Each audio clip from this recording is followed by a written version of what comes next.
গল্পের রাজ্যে স্বাগতম।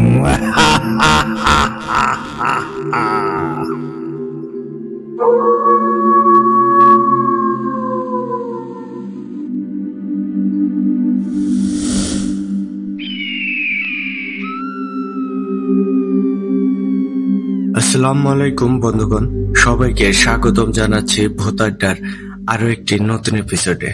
আর বরাবরের মতোই আপনাদের সাথে আছি আমি ইমরান খান। আজকে কিন্তু আপনাদের জন্য বিশেষ একটা ঘটনা নিয়ে হাজির হয়েছি। হয়তো ইতিমধ্যে আমাদের কমিউনিটি পোস্ট বা ফেসবুক পোস্টের মাধ্যমে আপনারা জেনে গিয়েছেন কার ঘটনা শুনতে চলেছেন।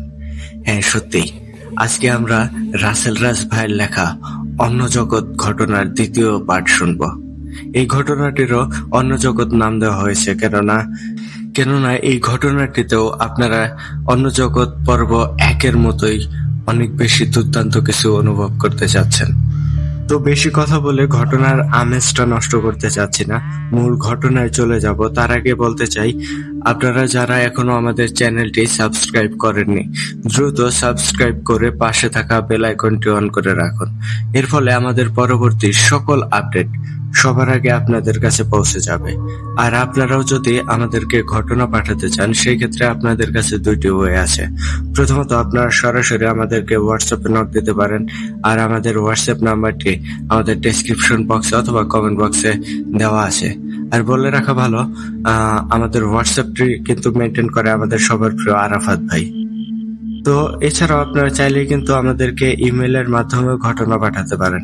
আর আমাদের ইমেইল অ্যাড্রেসটি হচ্ছে bhutadda.stories@gmail.com bhutadda.stories@gmail.com। আপনাদের জানা শোনা সকল ভয়ঙ্কর ঘটনাগুলো আমাদেরকে লিখে কিংবা ভয়েস ক্লিপ আকারে পাঠিয়ে দিতে পারেন। তাহলে এখন আর কথা বাড়াচ্ছি না, এবার সরাসরি চলে যাচ্ছি রাসেল রাজ ভাইয়ের লেখা অন্য জগৎ পর্ব 2।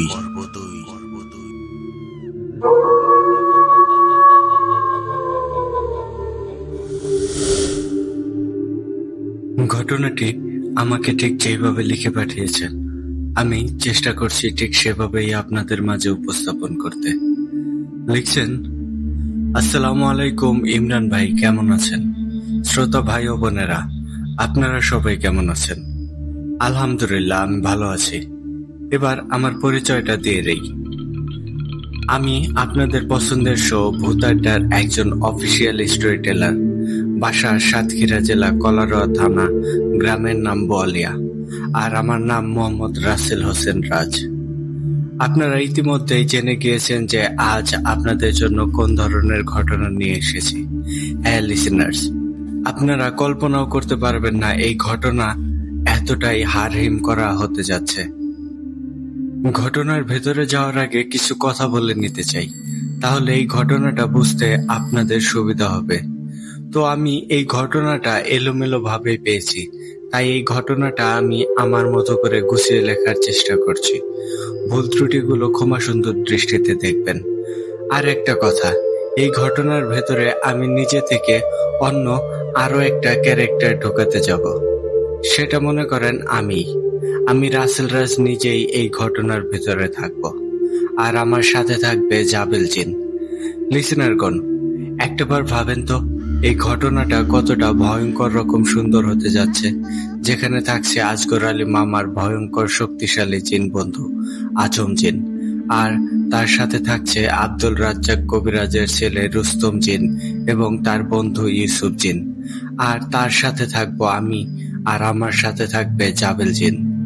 জাবেল জিনকে তো আপনারা চেনেন, হ্যাঁ, আমার দেহরক্ষী জিন জাবেল। তো যাই হোক লিসেনার্সগণ, গতবার আমার লেখা অন্য জগৎ নামে যে ঘটনাটা প্রচার হয়েছিল, ওই ঘটনাটা যারা শুনেছিলেন তারা এই ঘটনার সাথে ভালো মতো কানেক্ট হতে পারবেন। তো গতবার আজগর আলী মামা যেই বইয়ের ভেতর দিয়ে অন্য জগতে চলে গিয়েছিল, আর যেখানে তার সাথে দেখা হয়েছিল আব্দুল রাজ্জাক কবিরাজ ও রুস্তম জিনের সাথে, তো ওই বইটা সেবার আজগর আলী মামা তার সাথে করে বাড়িতে নিয়ে এসেছিল। যাই হোক লিসেনার্সগণ, এবার মূল ঘটনার ভেতরে চলে যাব। আপনারা সবাই প্রস্তুত তো? তাহলে চলেন ঘটনাটা শুরু করি। আমি সারাদিনের ব্যস্ততা শেষে নিজের ঘরের ভেতরে গিয়ে শুয়েছিলাম। হঠাৎ করে আমি একটা অদ্ভুত অনুভূতি অনুভব করি। সেটা হলো, এতটা ক্লান্ত হওয়ার পরেও আমার চোখে ঘুম আসছে না। অনেক সময় চোখ বন্ধ করে রাখায় একটা সময় আমি হয়তো ঘুমিয়ে পড়েছিলাম। মানে কিছুটা ঘুম তখন আমার চোখে এসেছিল। হঠাৎ আমার মনে হলো আমার ঘরের ভেতরে কেউ একজন আছে। মানে আমি তখনও ভালো করে ঘুমাইনি। তখন আমার আশেপাশের সব কথা আমি শুনতে পাচ্ছিলাম, আর এটাও বুঝতে পারছিলাম আমার ঘরের ভেতরে কেউ একজন আছে। সে আমার চারপাশে ঘুরছে। ছায়াটা কালো, কিন্তু আমি বুঝতে পারছিলাম না এটা আসলে কি জিনিস। হঠাৎ করে আমি শুনতে পাই আমার ঘরের পেছন থেকে কাক ডাকার শব্দ হচ্ছে। আমি তখন মনে মনে ভাবি, এ কি, এত রাতে কাক ডাকছে কেন? তখন আমি চোখ খুলে ঘুম থেকে লাফিয়ে উঠে পড়ি। সাথে সাথে একটা কালো ছায়া আমাকে জড়িয়ে ধরে। তখন আমার মনে হতে থাকে আমি যেন হাওয়ায় ভাসছি। অনেকটা সময় পর আমার মনে হলো সেই কালো ছায়াটা আমাকে ছেড়ে দিল, কিন্তু তখনও আমি আমার চোখ খুলিনি। হঠাৎ করে আমার কানে আসে একটা মুরব্বী লোকের কণ্ঠ। লোকটা আমাকে বলছে, রাসেল, তুমি এবার তোমার চোখ খুলে ফেলো। তখন আমি চোখ খুলে দেখি আমার সামনে একটা মাঝবয়সী একটা লোক দাঁড়িয়ে আছে। লোকটার মুখে কাঁচা পাকা দাড়ি, আর তার চেহারাটা এতটা সুন্দর সেটা আমি বলে বোঝাতে পারবো না। তার সারা শরীর দিয়ে যেন সাদা আলো বের হচ্ছিল, কিন্তু লোকটার চুলগুলো ছিল অনেক বড় বড়। চুলগুলোর জন্য তাকে আমি পাগল ভেবেছিলাম প্রথমে। তখন আমি লোকটাকে বলি, আপনি কে? তখন লোকটা বলে, আমি আব্দুল রাজ্জাক কবিরাজ। ভয় পাওয়ার কিছু নেই, আমি রাজ্জাক তোমাকে এখানে নিয়ে এসেছি। তখন আব্দুর রাজ্জাক কবিরাজ আমাকে একটা গাছের নিচে নিয়ে যায়। গাছের নিচে যাওয়ার পরে দেখি সেখানে একটা সুন্দর ছেলে দাঁড়িয়ে আছে। ছেলেটা এতটা সুন্দর ছিল যে আমি তার দিক থেকে আমার চোখ সরাতে পারছিলাম না। হঠাৎ করে আব্দুর রাজ্জাক কবিরাজ আমাকে বলে, রাসেল, তোমার সামনে যে দাঁড়িয়ে আছে এটা আমার ছেলে রুস্তম। আমার ছেলে একজন জিন। তখন আমি আব্দুর রাজ্জাক কবিরাজকে বলি, ও আচ্ছা, তাহলে এটা আপনার ছেলে রুস্তম জিন? তখন আব্দুর রাজ্জাক কবিরাজ আমাকে বলে, আর আমি তোমাকে এখানে নিয়ে এসেছি এর পেছনে বড় একটা কারণ আছে। আমার সাথে থাকো, সবকিছু জানতে পারবে।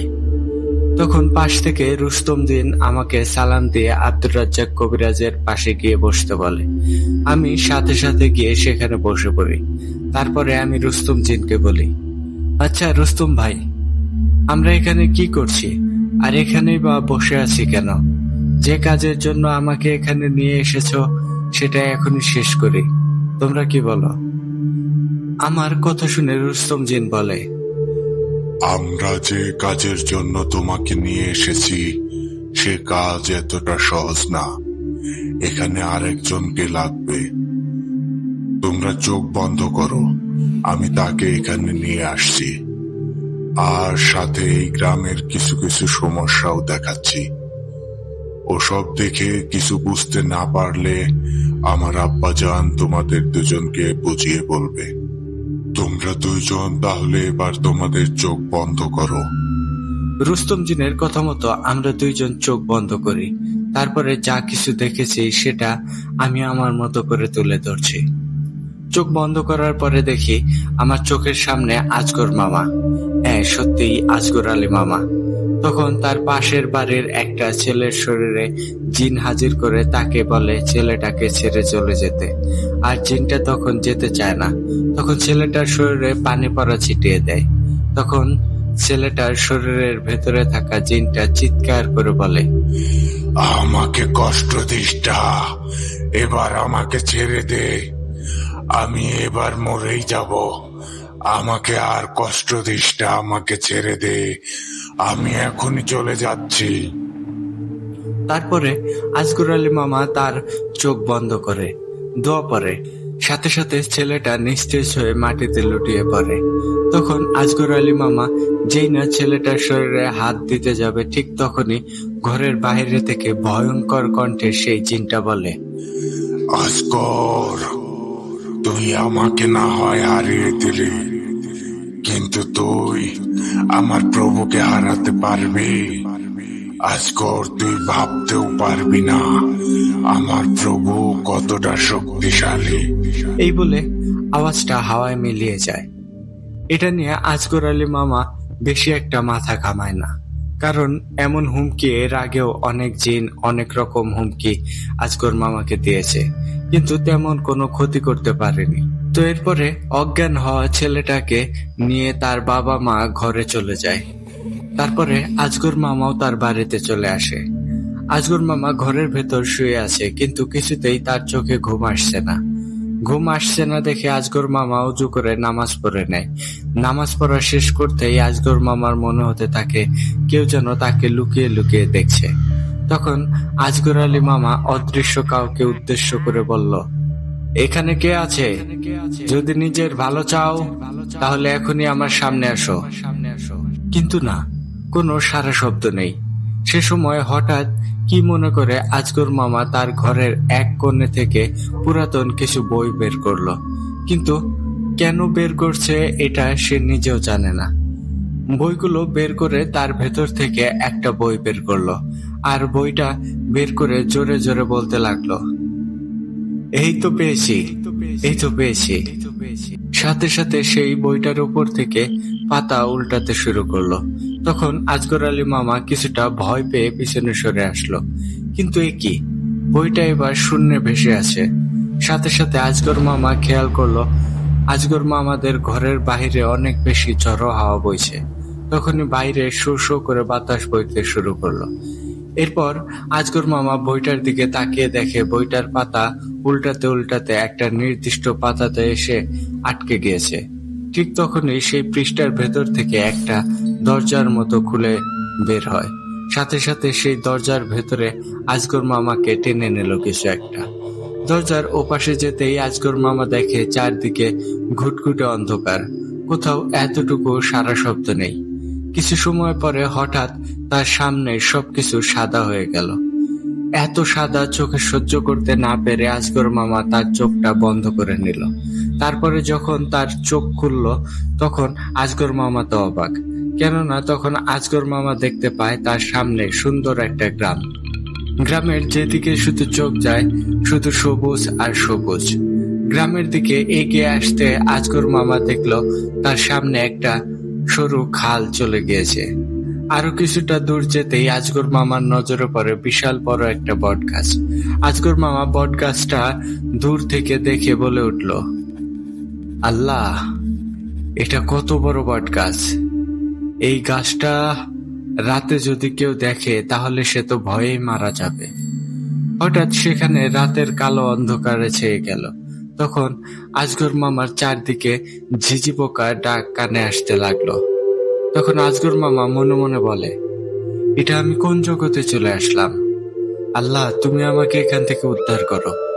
তারপরে আজগর মামা দেখতে পেল তার ঠিক সামনে দুইটা লোক। লোক দুইজনকে দেখে আজগর মামা বুঝতে পারলো লোক দুইটা এই গ্রামের, আর তারা এই রাতের বেলায় মাছ ধরতে এসেছে।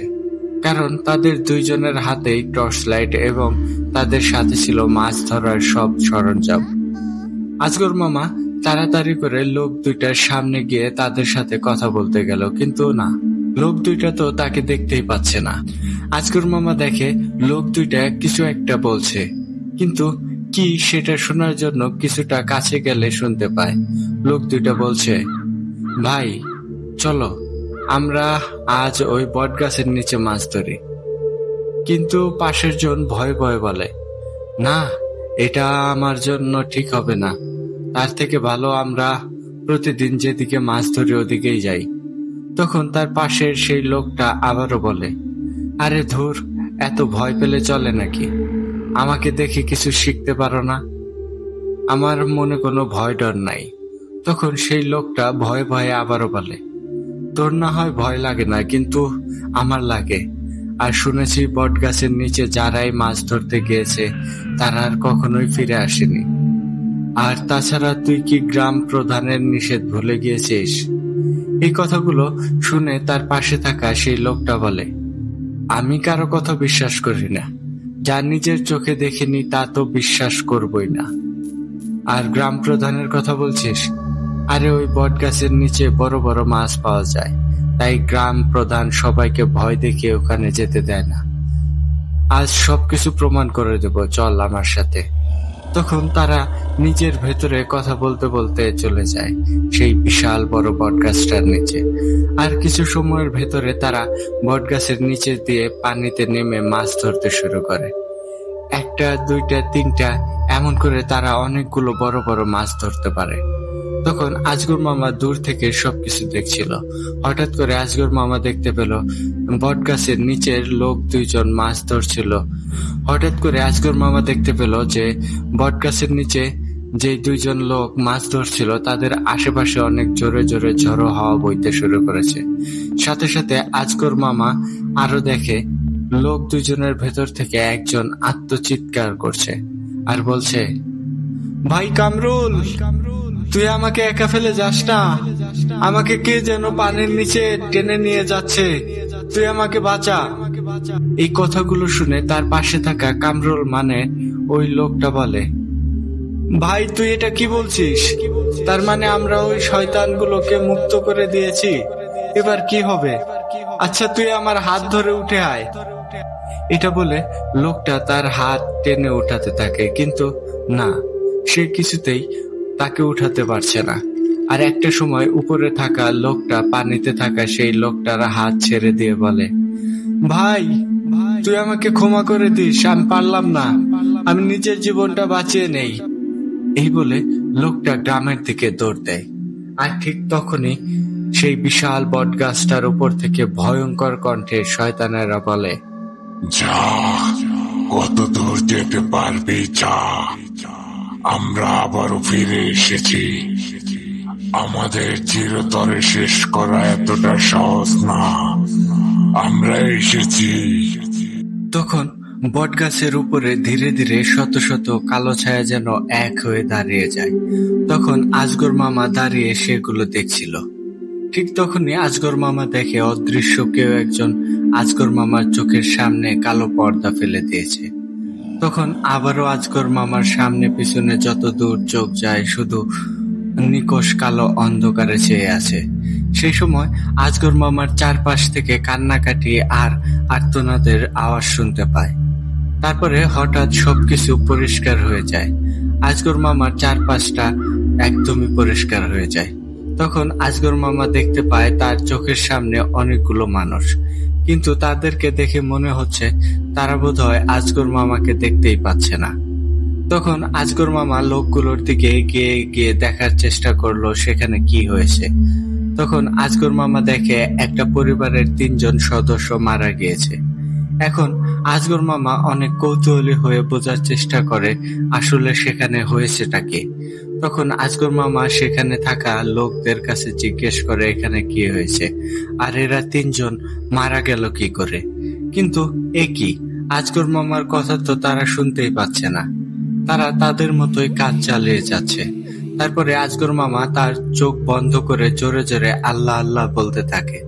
তখন আবারও আজগর মামার চারপাশটা ঘুটঘুটে অন্ধকারে ছেয়ে যায়। আর হঠাৎ আমার চোখের সামনে থেকে কোথায় যেন হারিয়ে যায়। আসলে এত সময় আমি আর আব্দুর রাজ্জাক কবিরাজ চোখ বন্ধ করে এইসব দেখছিলাম এটা বলাটা ঠিক হবে না। আসল কথা হলো আব্দুর রাজ্জাক কবিরাজের ছেলে রুস্তম জিন আমাকে আর আজগর মামার এই সব দেখাচ্ছিল। তো আজগর মামা যখন আমাদের চোখের সামনে থেকে হারিয়ে যায় ঠিক তখনই মনে হলো আমার ঠিক সামনে একটা কিছু পড়ার আওয়াজ হলো। তখন আব্দুর রাজ্জাক কবিরাজ আর আমি চোখ খুলে দেখি আজগর মামা আমাদের সামনে। আজগর মামাকে দেখে আমার থেকে কিছু বয়সে বড় মনে হচ্ছিল। এই অল্প বয়সে মুখে দাড়ি রেখেছে আর তার মুখে কিসের একটা আলো ছিল। আমি শুনেছিলাম ইমানদারদের মুখে নাকি নূর চমকায়, এটাই মনে হয় সেই নূর। আর মাথার চুল ঘাড়ে এসে পড়েছে, আর মাথার উপরে একটা সাদা টুপি। তার গায়ে ছিল একটা পাঞ্জাবি। যাই হোক, আবারও ঘটনায় ফিরি। তারপরে আজগর মামা আমাদের সামনে এসে সালাম দিয়ে বলে, আপনারা কেমন আছেন? তখন আমি ও আমার পাশে থাকা আব্দুর রাজ্জাক কবিরাজ বলে, ওয়ালাইকুম আসসালাম। জি আলহামদুলিল্লাহ ভালো আছি, আপনি কেমন আছেন? তখন আজগর মামা বলে, আলহামদুলিল্লাহ আমি অনেক বেশি ভালো আছি। তখন আজগর মামা আব্দুর রাজ্জাক কবিরাজকে উদ্দেশ্য করে বলে, রাজ্জাক ভাই, আমি কিন্তু আপনাকে চিনতে পেরেছি। আচ্ছা বলেন তো, আমাকে এখানে আনলেন কেন? আর আমি একটু আগে যেগুলো দেখেছি ওগুলোই বা কি ছিল? আমি সত্যি দুঃখিত, আপনার পাশে যে বসে আছে তাকে আমি ঠিক চিনতে পারছি না। তার পরিচয়টা কি দিবেন? আসলে আজগর মামা আমাকে চিনতে না পেরে আমার পরিচয় চাইছিল। যাই হোক, তখন আব্দুর রাজ্জাক কবিরাজ আজগর মামাকে আমাদের পাশে বসিয়ে বলে, তোমার পাশে এই ছেলেটাকে দেখছো, এই ছেলেটার নাম রাসেল হোসেন রাজ। এই গ্রামের ভয়ঙ্কর একটা সমস্যা হয়ে গিয়েছে, তাই রাসেলকে এখানে নিয়ে এসেছি। এরপরে আমার সম্পর্কে আরো অনেক কিছু বলল। তারপরে আজগর মামাকে বলে, আজগর আলী, আমি তোমাকেও ঠিক এই কারণেই নিয়ে এসেছি। আর তুমি আসার সময় যেইগুলো দেখেছো ওই সবগুলো এই গ্রামের পাপ। এই গ্রামের মানুষের মাঝে লোভ আর অহংকারে শয়তান বাসা বেঁধেছে। বুঝলে, লোভ আর অহংকারের শয়তান। এই গ্রামটা শেষ করে দিচ্ছে ওরা কিছু খারাপ মানুষের জন্য। আজ এই গ্রামের ভালো মানুষগুলো বিপদে পড়েছে। আমি আর আজগর মামা আব্দুর রাজ্জাক কবিরাজের কথা বুঝতে না পেরে বলি, আপনার কথা ঠিক বুঝতে পারলাম না, একটু বুঝিয়ে বলেন না। তখন আজগর মামার পাশ থেকে বলে, রাজ্জাক ভাই, আপনি এতটুকু বলেন, আমি একটু আগে যেই দুইজনকে দেখেছি মাছ ধরতে গিয়ে বিপদে পড়েছে, ওই সমস্যাটা আসলে কি ছিল? তারপরে ওই তিনজনের মারা যাওয়ার রহস্যটা কি? তখন আব্দুর রাজ্জাক কবিরাজ বলে, তাহলে শোনো, এটা এখন থেকে অনেক দিন আগের কথা। এই গ্রামের জমিদারের একটা মেয়ে ছিল। সেই মেয়েটা একটা ছেলেকে পছন্দ করত। ছেলেটা হলো এই গ্রামের একজন কৃষকের ছেলে। ছেলেটা তার সব সময় জমিদারের সাথে সাথেই থাকতো, অনেকটা দেহরক্ষীর মতো। একদিন কৃষকের ছেলে যখন বাড়িতে যাচ্ছিল তখন ছিল রাত, আর গ্রাম অঞ্চলে সন্ধ্যা হওয়ার সাথে সাথে সবাই যার যার মতো ঘরের ভেতরে চলে যেত, তেমন কেউ বাইরে বের হতো না। তো কৃষকের ছেলে যখন একা একা মাটির রাস্তা দিয়ে বাড়িতে আসছিল, তখন তার বারবার মনে হতে থাকে তার পিছনে কেউ একজন আসছে, কিন্তু সে 2-3 বার পিছনে ঘুরেও কাউকেই দেখতে পায় না। তখন তার মনের ভেতরে ভয় লাগতে শুরু করে, আর এক জায়গায় দাঁড়িয়ে মনে মনে বলে, ভূতের পাল্লায় বললাম না তো আবার। তারপরে সে যেই না হাঁটতে যাবে, ঠিক তখনই তার পিছন দিক থেকে একটা মেয়ে কণ্ঠ ভেসে আসে। মেয়েটা মিষ্টি কণ্ঠে তাকে বলছে, এই যে শুনছেন, একটু দাঁড়ান, আপনার সাথে আমার কিছু কথা আছে। তখন কৃষকের ছেলে থমকে দাঁড়ায়, কারণ কণ্ঠটা তার অতি পরিচিত। তারপরে সে পিছনে তাকিয়ে বলে, আপা, আপনি এই সময় এখানে কেন? আপনার না বাড়িতে থাকার কথা? তখন জমিদারের মেয়ে কৃষকের ছেলেকে জড়িয়ে ধরে। তখন কৃষকের ছেলে বলে, আপা আমাকে ছাড়েন, কি করছেন আপনি? এসব ঠিক না, আপনার আব্বাজান জানতে পারলে আমাকে মেরেই ফেলবে। তখন জমিদারের মেয়ে কান্না করতে করতে বলে, সবুজ, আমি শুধু তোমাকে চাই, আর কিছু চাই না। আমাকে আগেও অনেকবার ফিরিয়ে দিয়েছো, কিন্তু আজ আর ফিরিয়ে দিও না, আমি তোমাকে না পেলে মরেই যাব। তখন কৃষকের ছেলে সবুজ বলে, আপা, আমি আগেও আপনাকে বলেছি, এখনো বলছি, আপনার সাথে আমি কোনো সম্পর্ক রাখতে পারবো না। আমাকে মাফ করবেন, আমাকে দয়া করে আর কখনো বিরক্ত করবেন না। সবুজের কথা শুনে জমিদারের মেয়ে বৃষ্টির অনেক বেশি রাগ হয়ে যায়। তখন সে সবুজকে বলে, ঠিক আছে, তুই আমাকে আজ আবার ফিরিয়ে দিচ্ছিস, কিন্তু আমি আর বাড়িতে যাব না, আমি আত্মহত্যা করব। জমিদারের মেয়ে বৃষ্টির মুখে এই কথা শুনে সবুজ কি করবে বুঝতে না পেরে ঠাস করে একটা চর মেরে দেয় বৃষ্টির গালে। তখন সবুজ বৃষ্টিকে বুকে জড়িয়ে ধরে আর বলে, তুই আমাকে এতটা ভালোবাসিস, কিন্তু বৃষ্টি, আমি কি করতে পারি? তোর বাবা তো এই গ্রামের জমিদার, সে যদি জানতে পারে তার মেয়ের সাথে আমার মতো একটা কৃষকের ছেলের সম্পর্ক, তাহলে কি হবে একটাবার ভেবে দেখেছো? তখন বৃষ্টি তার চোখের পানি মুছতে মুছতে বলে, আমরা এই গ্রাম ছেড়ে পালিয়ে যাব, অনেক দূরে পালিয়ে যাব, তারপরে সেখানে গিয়ে বিয়ে করে সংসার করব। আরো অনেক কথা বলে তারা। তারপর সেদিনকার মতো যে যার বাড়িতে চলে যায়। আর যাওয়ার আগে বৃষ্টিকে সবকিছু গুছিয়ে নিতে আসতে বলে কাল রাতে। কথা মতো তাই হলো। পরের দিন গভীর রাতে বৃষ্টি কোনো রকম করে বাড়ি থেকে বের হয়ে যায়, চলে যায় সবুজের বলা ঠিকানায়। সেখানে সবুজ আগে থেকে অপেক্ষা করছিল বৃষ্টির জন্য। বৃষ্টি সেখানে গেলে সবুজ বৃষ্টিকে নিয়ে চলে যায় গ্রাম ছেড়ে অনেক দূরে। কাউকে না জানিয়ে রাতের আঁধারেই তারা চলে যায়। এদিকে সকালে ঘুম থেকে উঠে জমিদার সহ জমিদারের পরিবারের সবাই দেখে বৃষ্টি তার ঘরে নেই। তাকে অনেক জায়গায় খোঁজ করে, কিন্তু কোথাও তাকে পায় না। তারপরে জমিদারের কানে খবর যায় তাদের গ্রামের কৃষকের ছেলে সবুজকেও পাওয়া যাচ্ছে না। তখন বিষয়টা সবার কাছে পরিষ্কার হয়ে যায়। কৃষকের ছেলের সাথে পালিয়ে গিয়েছে জমিদারের মেয়ে। এটা নিয়ে গ্রামের সবাই ছিছি করছে। জমিদার গ্রামের মানুষের কথা শুনে আর না পেরে তার প্রহরীদের আদেশ দেয় সবুজের বাবাকে তার সামনে ধরে নিয়ে আসতে। কিছু সময়ের ভেতরে জমিদারের সামনে নিয়ে আসলে জমিদার সবুজের বাবাকে জিজ্ঞেস করে তার ছেলে কোথায়। তখন সবুজের বাবা জানায় সে জানে না। তখন জমিদার তার লোকজনকে নির্দেশ দেয় সবুজের বাবাকে মারধর করার জন্য। জমিদারের কথা মতো সবুজের বাবাকে তারা অনেক মারে, এমনকি নাক মুখ দিয়ে রীতিমতো রক্ত বের হতে শুরু করে। তারপরে জমিদার তার লোকেদের মারা থামিয়ে আবারও জিজ্ঞেস করে তার ছেলে তার মেয়েটাকে কোথায় নিয়ে গিয়েছে, কিন্তু তার একই কথা, জানি না। তারপরে আবারও মার শুরু করে। মারতে মারতে একটা সময় সবুজের বাবাকে আধমারা করে তার বাড়িতে রেখে আসে। তখন সবুজের বাবার এই অবস্থা দেখে সবুজের মা হাউমাউ করে কান্না করতে থাকে। তারপরে দেখতে দেখতে 15 দিন পার হয়ে যায়, কিন্তু গ্রামে কিছু মানুষ তখনও জমিদারের কান ভাঙানোর কথা বলছে। একদিন জমিদার আর সহ্য করতে না পেরে রাতের বেলায় লোক পাঠিয়ে সবুজের বাবা মাকে প্রাণে মেরে ফেলে। তাদের বাড়িতে কেউ যেত না, সেই কারণে কেউ জানতো না যে তারা মারা গিয়েছে। 3 দিন পরে মাংস পচা গন্ধ পেয়ে কয়েকজন প্রতিবেশী গিয়ে দেখে সবুজের মা বাবার মরদেহ। মাংসগুলোতে রীতিমতো পোকা কিলবিল করছিল। কিছু কিছু জায়গা থেকে ইতিমধ্যে মাংস খসে খসে পড়েছে। তারপরে তারা আর দেরি না করে কথাটা জমিদারকে গিয়ে বলে। তখন জমিদার এমন ভাব করে যেন সে কিছুই জানে না, আর সে তাদের মৃত্যুতে অনেক বেশি কষ্ট পেয়েছে।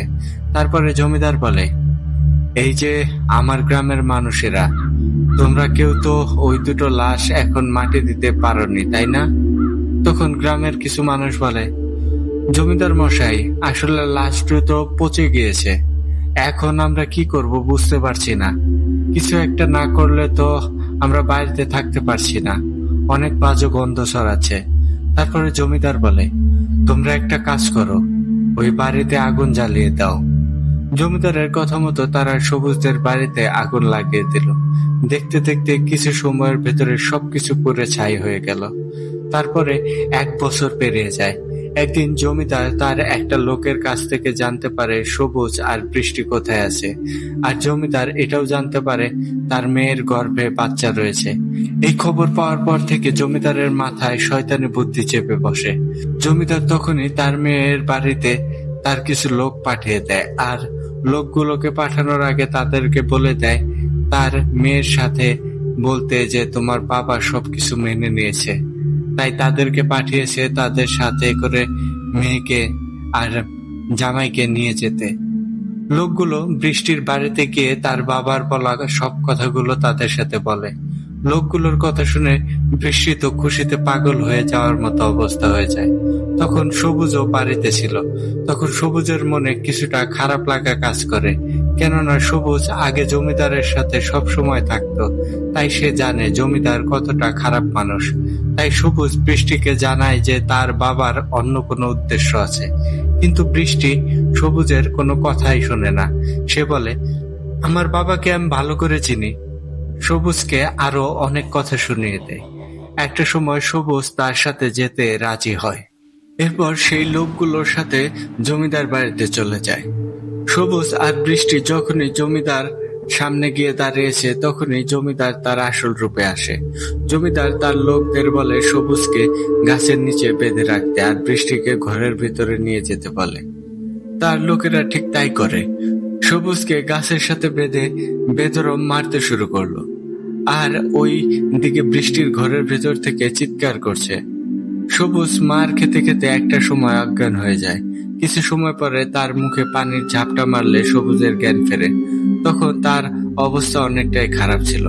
তখন জমিদার সবুজের সামনে এসে বলে, এই চাষির ছেলে, তোর কত বড় সাহস, তুই কিনা বামুন হয়ে চাঁদে হাত দিয়েছিস। আজ তোর জন্য তোর বাবা মাকে মরতে হলো, আর এখন তোকেও তাদের কাছে পাঠিয়ে দিচ্ছি। এবার তোকেও মারবো। তখন সবুজ দু চোখ ছেড়ে শুধু কান্না করছিল, কিন্তু মুখ দিয়ে কোনো কথা বলছিল না। তারপরে জমিদার তার লোকেদের বলে, এই চাষির ছেলেকে তোরা কেউ খেতে দিবি না, এমনকি পানি চাইলেও দিবি না। তারপরে 2 দিন পার হয়ে যায়। এদিকে সবুজ প্রায় মৃত্যুর মুখোমুখি দাঁড়িয়ে আছে। হঠাৎ করে সবুজ তার সামনে দাঁড়িয়ে থাকা জমিদারের লোকদেরকে বলে, আমাকে একটু পানি দেবে, আমার গলা শুকিয়ে যাচ্ছে। কিন্তু জমিদারের লোকেরা সবুজকে পানি না দিয়ে তার মুখে পেশাব করে দেয় আর বলে, এই নে তোর পানি, এই পানি তোর জন্য ঠিক আছে। এটা বলে তারা হাসতে থাকে। আর ওইদিকে বৃষ্টিকে ঘরের ভেতরে আটকে রেখে অনেক খাওয়া দাওয়া দেওয়া হয়, কিন্তু বৃষ্টি কিছুই মুখে দেয় না। 3 দিন পর ঠিক সকালের দিকে জমিদার বাড়ির লোকেরা ঘুম থেকে উঠে চিল্লাপাল্লা করতে শুরু করে। চিল্লাচিল্লি শুনে জমিদার তার স্ত্রীকে বলে, কি হয়েছে দেখো তো। তখন তার স্ত্রী কান্না করতে করতে বলে, আমার মেয়ে বৃষ্টি আর নেই, ঘরের ভেতরে গলায় ফাঁসি দিয়ে আত্মহত্যা করেছে। এটা শুনে জমিদার তার মাথায় হাত দিয়ে ঘরের মেঝেতে বসে পড়ে আর বলে, যে মেয়ের জন্য আমি এত কিছু করেছি সেই মেয়ে আর এই পৃথিবীতে নেই। এটা বলে জমিদার কান্না করতে শুরু করলো। কিছু সময় পরে জমিদার বাড়ির একটা লোক সবুজের সামনে গিয়ে বলে, সবুজ, তার স্ত্রী বৃষ্টি মারা গিয়েছে। এটা শুনে সবুজ তার আহত শরীর কিছুটা নড়িয়ে বলে, এটাই হওয়ার ছিল। এটা বলে সে ফুঁপিয়ে ফুঁপিয়ে কান্না করে। তারপরে জমিদারের সেই লোকটা সবুজকে বেঁধে রাখা অবস্থা থেকে খুলে দেয়। তখন সবুজ ঝপ করে মাটিতে পড়ে যায়। আসলে তখন সবুজের শরীরে একটু শক্তি ছিল না যে সে হেঁটে হেঁটে বৃষ্টির মরা দেহের ওখানে যাবে। তখন জমিদার বাড়ি থেকে জমিদারের লোকেরা সবুজের জন্য কিছু খাবার আর পানি নিয়ে আসে, কিন্তু সবুজ সেগুলো খায় না। তারপরে বৃষ্টিকে জমিদার বাড়ির সামনে নিয়ে আসলে সবুজ তার আহত শরীর নিয়ে কাঁপা কাঁপা পায়ে অনেক কষ্টে সেই পর্যন্ত হেঁটে যায়। সেখানে গিয়ে সবুজ কান্না করতে করতে ভাঙাচোরা গলায় বলে, বৃষ্টি, আমি তোকে আগেই মানা করেছিলাম, তোর বাবা বাড়িতে যেতে হবে না, তোর বাবার বাড়িতে যেতে হবে না, কিন্তু তুই আমার কথা শুনলি না, আমাকে নিয়ে আসলি তোর বাবার বাড়িতে। এখন কি হলো? আমি একাই ফিরে যাব তোকে এখানে রেখে?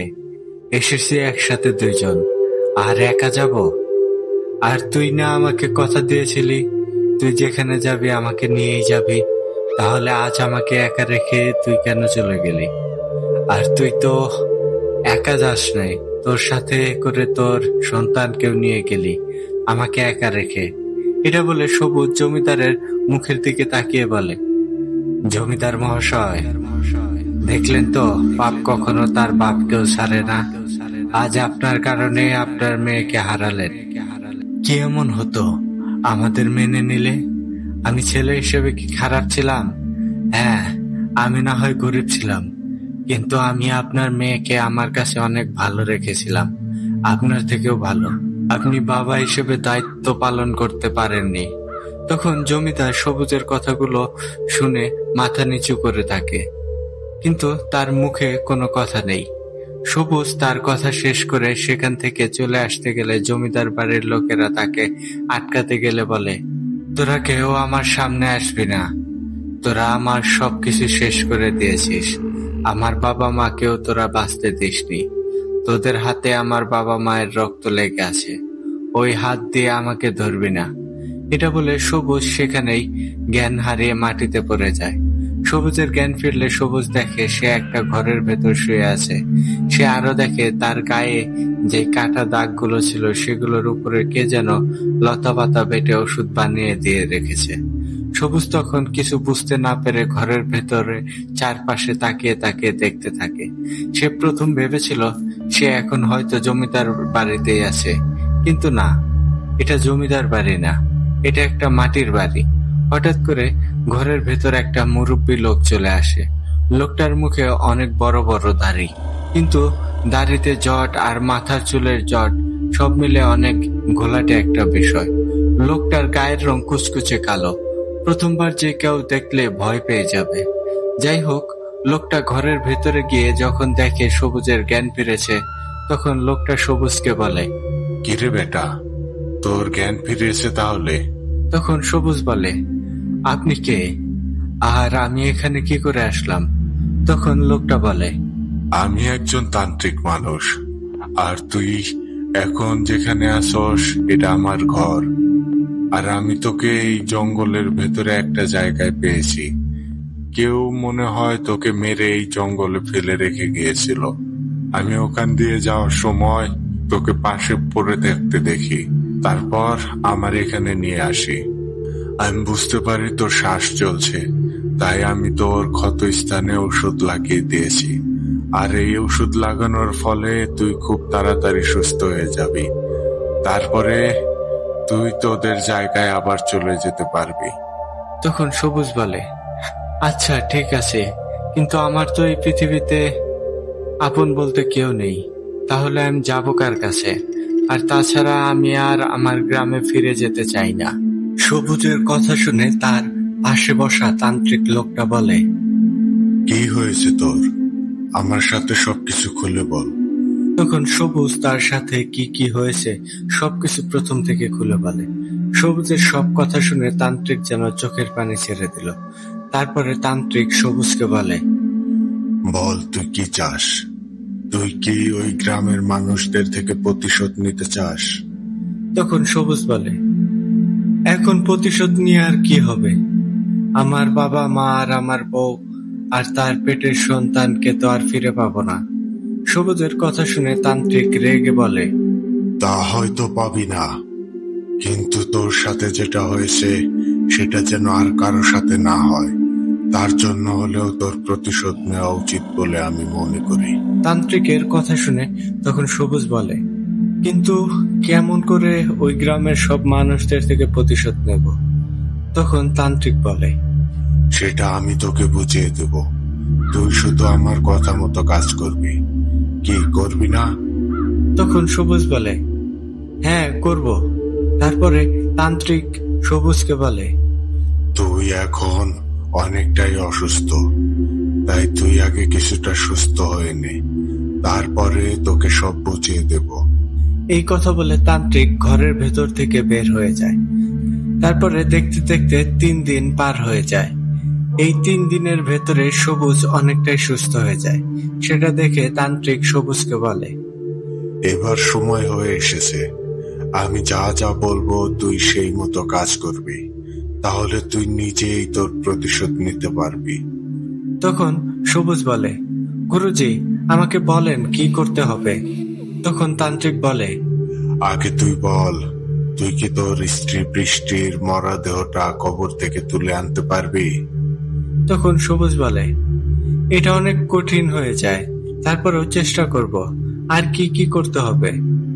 তান্ত্রিক সবুজকে আরো বলে, তুই গভীর রাতে ওই গ্রামে যাবি, তারপর ওই গ্রামের ঠিক মাঝখান থেকে এক মুষ্টি মাটি নিবি, কিন্তু একবারের জন্য পিছনে তাকাবি না। পিছনে তাকালেই কিন্তু সর্বনাশ হয়ে যাবে। তারপরে জমিদার বাড়ির কবরস্থানে গিয়ে তোর স্ত্রীর লাশটা কবর থেকে তুলে নিয়ে আসবি। তারপরে যে কাজগুলো করতে হবে সেগুলো আমার উপর ছেড়ে দে। আর তুই নিজেকে প্রস্তুত কর, আজ রাতেই যেতে হবে। এটা বলে তান্ত্রিক ঘরের ভেতর থেকে আবারও বেরিয়ে যায়। দেখতে দেখতে রাত চলে আসে। তখন গভীর রাত। সবুজ তান্ত্রিকের ঘর থেকে বের হয়েছে, তার হাতে একটা কোদাল। তখন তান্ত্রিক পিছন থেকে ডাক দিয়ে বলে, সবুজ, আমার থেকে এই বোতলটা নিয়ে যা। যদি কোনো বিপদে পড়িস তাহলে এই বোতলের মুখ খুলে সেখানে পানি ছিটিয়ে দিবি। আর একটা কথা, ভয় পাবি না। ভয় পেলেই তোর ক্ষতি হবে। আর বিশেষ করে পিছনে তো তাকাবি না। যদি আমিও ডাকি তারপরেও তাকাবি না। তারপরে সবুজ তান্ত্রিকের হাত থেকে পানির বোতলটা নিয়ে রওনা দেয় তার গ্রামের উদ্দেশ্যে। গ্রামটা জঙ্গলের কাছে হওয়ার কারণে সে খুব তাড়াতাড়ি সেখানে চলে যায়, আর গ্রামের ঠিক মাঝখানে দাঁড়িয়ে এক মুঠো মাটি তুলে নেয়। তখন সবুজ শুনতে পায় কেউ যেন কান্না করছে।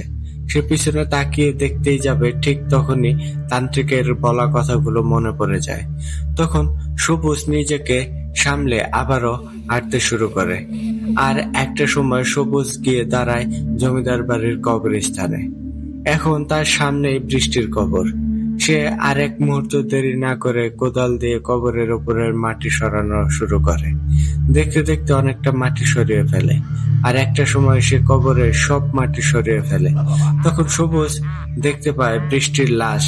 বৃষ্টির লাশের মুখের দিক থেকে কাফনের কাপড়টা সরানো, আর দেখে মনে হচ্ছে বৃষ্টি সবুজের দিকেই যেন তাকিয়ে আছে। আর বৃষ্টির জিহ্বা তার গলার ভেতর থেকে, গলার না তো মুখের হবে, আর বৃষ্টির জিহ্বাটা তার মুখের ভেতর থেকে অনেকটাই বেরিয়ে আছে। এটা দেখে সবুজ প্রথমে ভয় পেয়ে যায়, কিন্তু তখন আবার মনে মনে বলে, না, ফিরে গেলে চলবে না, আমার প্রতিশোধ নিতেই হবে।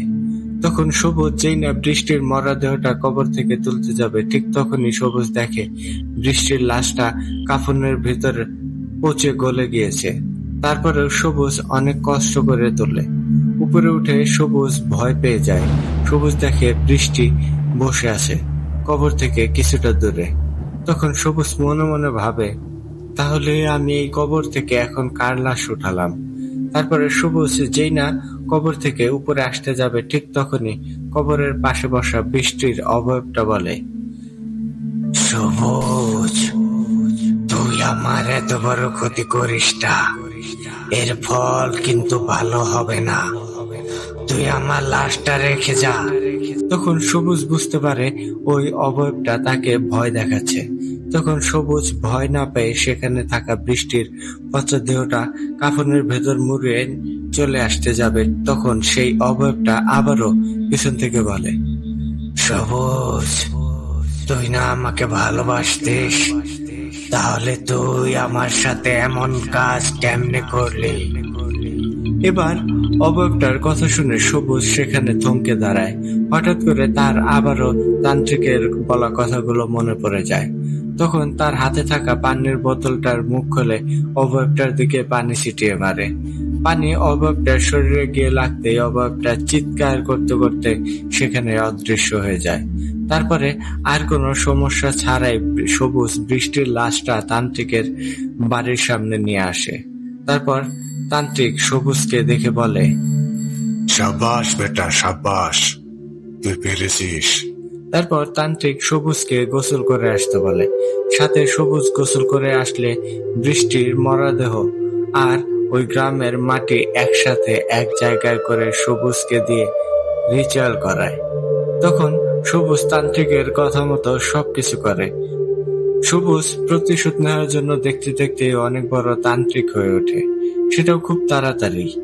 আর তার যে গুরু ছিল তান্ত্রিক, তার অনেক বয়স হওয়ার কারণে তার সাথে থাকা সব জিনদের সবুজের কাছে দিয়ে দেয়। আর এই কারণেই এই অল্প সময়ের মধ্যে সবুজ এত বড় তান্ত্রিক হয়ে উঠেছে। একদিন সবুজ তার সাথে নিয়ে আসা ওই গ্রামের মাটি দিয়ে জিন চালান করে ওই গ্রামের ওপরে। তারপর থেকে গ্রামে মৃত্যুর মিছিল পড়ে যায়। রাত হলেই গ্রামের ভেতরে দেখা যেত অসংখ্য কালো ছায়া, আর তাদের সামনে যারা পড়তো সকালে তাদের মাথা কাটা অবস্থায় পাওয়া যেত, না হয় পেট চিরে ফেলে রেখেছে এরকম অবস্থায় দেখা মিলত। আবার কারোর বা হাত পা ছিঁড়ে থাকতো। গ্রামের জমিদার এইসব দেখে একদিন কবিরাজ নিয়ে আসলে কবিরাজ এই গ্রাম থেকে ভয়ে পালিয়ে যায়। আর যাওয়ার আগে বলে, এই কাজ আমার দ্বারা না, আমাকে দিয়ে হবে না। এই গ্রামের মাটি পুরো জাহান্নাম হয়ে গিয়েছে, আমি এই কাজে হাত দিতে পারবো না। এই বলে কবিরাজ জমিদারের সামনে থেকে দৌড়ে চলে যায়। তারপরে আরো অনেক কবিরাজকে নিয়ে আসা হয়েছে, কিন্তু কোনো কবিরাজ শয়তানগুলোকে তাড়াতে বা বন্দি করতে পারেনি। তারপরে হঠাৎ একদিন এই অভিশপ্ত গ্রামে পা রাখি আমি যখনই এই গ্রামে সীমানাতে আমার পা রেখেছি, তখন আমি অনুভব করি অদৃশ্য থাকা কে বা কারা যেন আমাকে বাধা দিচ্ছে। তারপরে আমি বুঝতে পারি এই গ্রামে খারাপ কিছু একটা আছে। সেটা কি দেখার জন্য আমি তাড়াতাড়ি করে আমার শরীর বন্ধ করে নিই। তারপরে বিসমিল্লাহ বলে গ্রামের সীমানাতে আমার ডান পা রেখে গ্রামের ভেতরে যেতে শুরু করি। আর একটা সময় আমি গ্রামের ভেতরে গিয়ে দাঁড়াই। তখন সময়টা ছিল বিকেল, মানে আর কিছু সময় পরেই সন্ধ্যা হয়ে যাবে। তারপরে আমি গ্রামের চারপাশটা ভালো করে দেখতে থাকি, কিন্তু আমি এমন একটা জায়গা পেলাম না যেখানে এই অশুভ ছায়াগুলো ছিল না। দেখতে দেখতে আমার চোখের সামনে সন্ধ্যা নেমে আসলো, কিন্তু তখনও আমি এই গ্রামের ভেতরে একটা মানুষের অস্তিত্ব খুঁজে পাচ্ছিলাম না। তখন আমি আমার ছেলে রুস্তম জিনকে স্মরণ করি। সাথে সাথে আমার ছেলে চলে আসে। রুস্তম তখন একটা সুন্দর ছেলের রূপে আমার সামনে এসেছিল। আমার সামনে এসে আমাকে সালাম দিয়ে বলে, আব্বাজান, কি হয়েছে বলেন? এত জরুরি ভাবে আমাকে কখনো তো স্মরণ করেন না, তো আজ হঠাৎ কি এমন হলো? তখন আমি রুস্তমকে বলি, বাবা রুস্তম, আমার মনে হচ্ছে গ্রামে কোনো একটা খারাপ ছায়ার নজর আছে। কেননা আমি এই গ্রামে আসার পর থেকে আমার কেমন যেন লাগছে। আর তাছাড়া আমি এই গ্রামের চারপাশ দিয়ে অনেক ঘোরাঘুরি করেছি, কিন্তু একটা মানুষের সাথেও আমার দেখা হয়নি। আমার কথা শুনে রুস্তম বলে, আপনি ঠিক বলেছেন আব্বাজান, আমিও খারাপ কিছুর উপস্থিতি বুঝতে পারছি। তারপরেও আপনি কিছু সময় অপেক্ষা করেন, আমি খোঁজ খবর নিয়ে দেখি আসল রহস্যটা কি। এরপর রুস্তম আমাকে সালাম দিয়ে বেগুনি রঙের আলোক রোশনির মতো হয়ে আমার সামনে থেকে চলে যায়। তারপরে আমি পাশের একটা গাছের নিচে অপেক্ষা করতে থাকি। কিছু সময় বসে থাকার ফলে আমার চোখে কেমন একটা ঘুম ঘুম ভাব চলে আসে। আর তখন আমি দেখি আমি একটা ফাঁকা মাঠের মধ্যে দাঁড়িয়ে আছি। আমার চারপাশ ঘিরে দাঁড়িয়ে আছে শত শত কালো ছায়ামূর্তি। ছায়াগুলো আমাকে ঘিরে দাঁড়িয়েছিল। ঠিক তখনই আমি সেখানে একটা গোল বৃত্ত এঁকে বসে কোরআনের থেকে বিশেষ কিছু আয়াত পড়তে শুরু করি। তখন যেন আমার পাশে থাকা ছায়াগুলো প্রচন্ড কষ্টে চিৎকার করতে শুরু করে। কিছু সময় পরে আমি দেখি আমার সামনে যেই ছায়াগুলো ছিল তারা একপাশে সরে যাচ্ছে, আর সেখানে দিয়ে আমার দিকে হেঁটে আসছে একটা অপরিচিত কেউ। লোকটার হাতে একটা লাঠি। লোকটা ধীরে ধীরে আমার দিকে এগিয়ে আসছে। একটা সময় লোকটা আমার সামনে এসে দাঁড়িয়ে তার গমগমে গলায় বলে, এই সিসকে কবিরাজ, তুই তোর অজান্তেই অনেক বড় ভুল করে ফেলেছিস। লোকটা এত সময় তার চোখ বন্ধ করেছিল, কিন্তু এই কথাগুলো বলার পরে সে তার চোখ খোলে। তখন আমি ভয়ঙ্কর একটা দৃশ্য দেখি, যেটা আমি এর আগে কখনোই দেখিনি। আমি দেখি লোকটার পুরো চোখ দুটোই যেন রক্ত লাল, এতটা ভয়ঙ্কর লাল যে আমি বলে বোঝাতে পারবো না। আর তার মাথায় বড় বড় জটলা চুল, যেগুলো তার সারা মুখ ঢেকে রেখেছিল। সে কথা বলার সময় কিছু চুল তার মুখের সামনে থেকে সরে গেলে দেখি লোকটার সারা মুখে কাটাছেঁড়ার দাগ, আর তার শরীরের রং ভয়ঙ্কর কালো।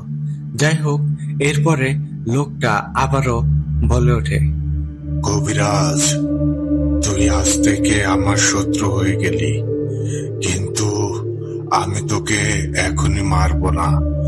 আগে দেখবো তোর কত শক্তি, কিন্তু তুই এটা ভাবিস না যে আমি তোকে এখন মারতে পারবো না। আমি চাইলে তোকে এখানে মাটির ভেতর পুঁতে রাখতে পারি। এটা বলে ভয়ঙ্কর সেই লোকটা আমার সামনে থেকে চলে যায়। সাথে সাথে সেখানে থাকা সব ছায়াগুলো অদৃশ্য হয়ে যায়। তখন আমার কানে আসে রুস্তমের গলার আওয়াজ।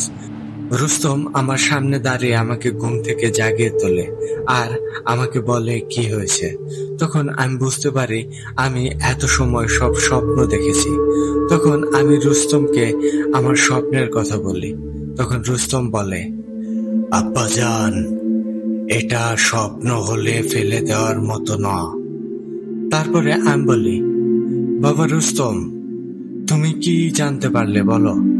তখন রুস্তম আমাকে এই গ্রামের সবকিছু জানায়। সবুজ আর বৃষ্টির সাথে অবিচার করেছিল জমিদার, সেই ঘটনা তো তোমাদের আগেই বলেছি। আর এও জানায় যে এখন এই গ্রামের মানুষের উপরে 2টা পিশাচসিদ্ধ তান্ত্রিক মরণ বান মেরেছে, আর সেটাও এই গ্রামের মাটি দিয়ে। তখন আমি রুস্তমকে বলি, এমনও তো হতে পারে সবুজ এই গ্রামে কালো জাদুটা করেছে। তখন রুস্তম বলে, হতে পারে, কিন্তু আমি নিশ্চিতভাবে বলতে পারছি না। তখন আমি আবার বলি, রুস্তম, আমাদের একসাথে হয়ে এই 2টা তান্ত্রিককেই থামাতে হবে, না হলে কিছু খারাপ মানুষের জন্য অনেক ভালো মানুষের প্রাণ চলে যাবে। তখন রুস্তম বলে, আব্বাজান, আপনি ঠিক বলেছেন, কিন্তু আগে আপনি এই গ্রামের জমিদারের কাছে চলে যান, ওখানে গিয়ে তার কাছ থেকে সবকিছু জিজ্ঞাসা করেন। তখন আমি বলি, আমি এর আগেও তো গ্রামের ভেতরে গিয়েছি, কিন্তু কোনো মানুষকে তো দেখলাম না। তখন রুস্তম বলে, আব্বাজান, আপনি কোনো মানুষের দেখা পাননি। এর কারণ এই গ্রামের মানুষ এখন দিনের বেলাতেও বাইরে আসতে ভয় পায়, আর এই গ্রামের প্রতিটা বাড়িতে কেউ না কেউ অসুস্থ হয়ে পড়ে আছে। আচ্ছা, আপনাকে এসব নিয়ে ভাবতে হবে না, আমি আপনাকে জমিদার বাড়ি পৌঁছে দিচ্ছি, আপনি আপনার চোখটা বন্ধ করেন। রুস্তমের কথা মতো আমি আমার চোখটা বন্ধ করি, সাথে আমার শরীরটা মাটি থেকে কেমন যেন উঠে গেল। আর 2-1 মিনিটের মধ্যে রুস্তম আমাকে চোখ খুলতে বলে। তখন আমি দেখি আমার সামনে একটা বড় অট্টালিকা। সাথে সাথে রুস্তম আমার সামনে থেকে অদৃশ্য হয়ে যায়। তারপরে আমি সেই বাড়ির ভেতরে চলে যাই। বাড়ির ভেতরে গিয়ে দেখি একটা খাটের ওপরে একজন মানুষ শুয়ে আছে, আর তার পাশে একটা মাঝবয়সী মহিলা বসে কান্না করছে। তখন আমি তাদের সামনে গিয়ে দাঁড়িয়ে বলি, এই গ্রামের জমিদার কি বাড়িতে আছেন? তখন খাটের পাশে বসা সেই মাঝবয়সী মহিলাটা আমাকে বলে, বাবা, আপনি কে? আপনি এই সময় এখানে কেন? আর জমিদারের কাছেই বা কি চান? তখন আমি বলি, আমি আব্দুর রাজ্জাক কবিরাজ, আমি জমিদারের কাছে এসেছি তার এই গ্রামকে অভিশাপ মুক্ত করতে। তখন মহিলাটা আমার সামনে কান্না করতে করতে বলে, বাবা, আপনার সামনে খাটিয়াতে যেই মানুষটা শুয়ে আছে তিনি এই গ্রামের জমিদার। আজ তার পাপের জন্য এই গ্রামের উপর এত বড় অভিশাপ লেগেছে। মহিলাটার কথা শুনে আমি বেশি একটা অবাক হইনি, কারণ আমার ছেলে রুস্তম আগেই আমাকে এইসব বলেছিল। তারপরে আমি বলি, আচ্ছা যাই হোক, এখন আপনি বলেন কি কি সমস্যা হচ্ছে আপনাদের। তখন মহিলাটা বলে, আমাদের গ্রামের মানুষেরা দিন দিন অনেক অসুস্থ হয়ে যাচ্ছে, আর যারা এমন অসুস্থ হচ্ছে তারা 5 দিনের মধ্যেই মারা যাচ্ছে, কিন্তু জমিদার সাহেবের সাথে অন্য সমস্যা হচ্ছে। মহিলাটাকে থামিয়ে দিয়ে বলি, ঠিক কি সমস্যা? তখন মহিলাটা বলে, সমস্যাটা বেশ ভয়ঙ্কর। জমিদার সাহেব রাতে ঘুমাতে পারে না, ঘুমালে স্বপ্নে দেখে ভয়ঙ্কর চেহারার একজন পুরুষ মানুষ তার সামনে এসে দাঁড়িয়ে আছে, আর সে হাসতে হাসতে বলে, জমিদার, তোর মৃত্যু এত সহজে হবে না, তোকে কষ্ট দিতে দিতে একটা সময় মেরে ফেলবো। জমিদার সাহেব স্বপ্নটা দেখে যখন চিৎকার করে ওঠে, তখন আমি জিজ্ঞেস করলে ভয়ে ভয়ে বলে, সবুজ, সবুজ আমার স্বপ্নে এসে আমাকে মারার হুমকি দিয়েছে, ও অনেক ভয়ঙ্কর। স্বপ্নটা দেখার পর থেকে রাত আর কখনো ঘুমাতে পারে না, আর আজ তার এই অবস্থা এইভাবেই হয়েছে। এবার আমার কাছে সবকিছু পরিষ্কার হয়ে যায়। তখন আমি বুঝতে পারি ওটা তাহলে সবুজ। সবুজ এই গ্রামের উপরে ভয়ঙ্কর মরণ বান মেরেছে। তারপরে আমি জমিদার সাহেবের স্ত্রীকে বলি, আপনার স্বামী অনেক বড় ভুল করেছে। আজ আপনার স্বামীর ভুলের জন্য আপনাদের পুরো গ্রামটাই বিপদে পড়েছে। আমি যখনই এই কথা বলা শেষ করেছি ঠিক তখনই খাটের উপর শুয়ে থাকা জমিদার সাহেব কাশতে শুরু করলো। তার সাথে নাক মুখ থেকে রক্ত বের হওয়া শুরু করলো। আমি দেখে রীতিমতো হতভম্ব হয়ে গিয়েছিলাম, কারণ যে মানুষটা একটু আগে বেশ স্বাভাবিকভাবেই শুয়েছিল এখন হঠাৎ তার কি হলো। তারপরে আমার সামনে দাঁড়িয়ে থাকা জমিদারের স্ত্রী দৌড়ে গিয়ে জমিদারকে ধরে আবারও কান্না করতে থাকে। তখন আমার অনেক মায়া লাগে তাদের জন্য, কারণ একটা মানুষ যতই খারাপ হোক না কেন আমার চোখের সামনে এমন ভয়ঙ্কর ভাবে মারা যাবে, আর আমি একটা মানুষ হয়ে সেটা দাঁড়িয়ে দাঁড়িয়ে দেখবো, এটা কি করে হয়। তখন আমি এক মুহূর্ত দেরি না করে জমিদারের সামনে গিয়ে দুইটা গোল বৃত্ত এঁকে একটায় আমি নিজে বসে পড়ি আর একটাতে অনেক কষ্টে জমিদার সাহেবকে বসিয়ে দেই। তারপরে আমি জমিদারের ওপর রুকাইয়া করতে শুরু করি। বেশি সময় অপেক্ষা করতে হয়নি। অল্প কিছু সময়ের ভেতরে জমিদারের ভেতরের জিনটা হাজির হয়। জিন হাজির হওয়ার সাথে সাথে আমাকে গালিগালাজ করতে শুরু করে।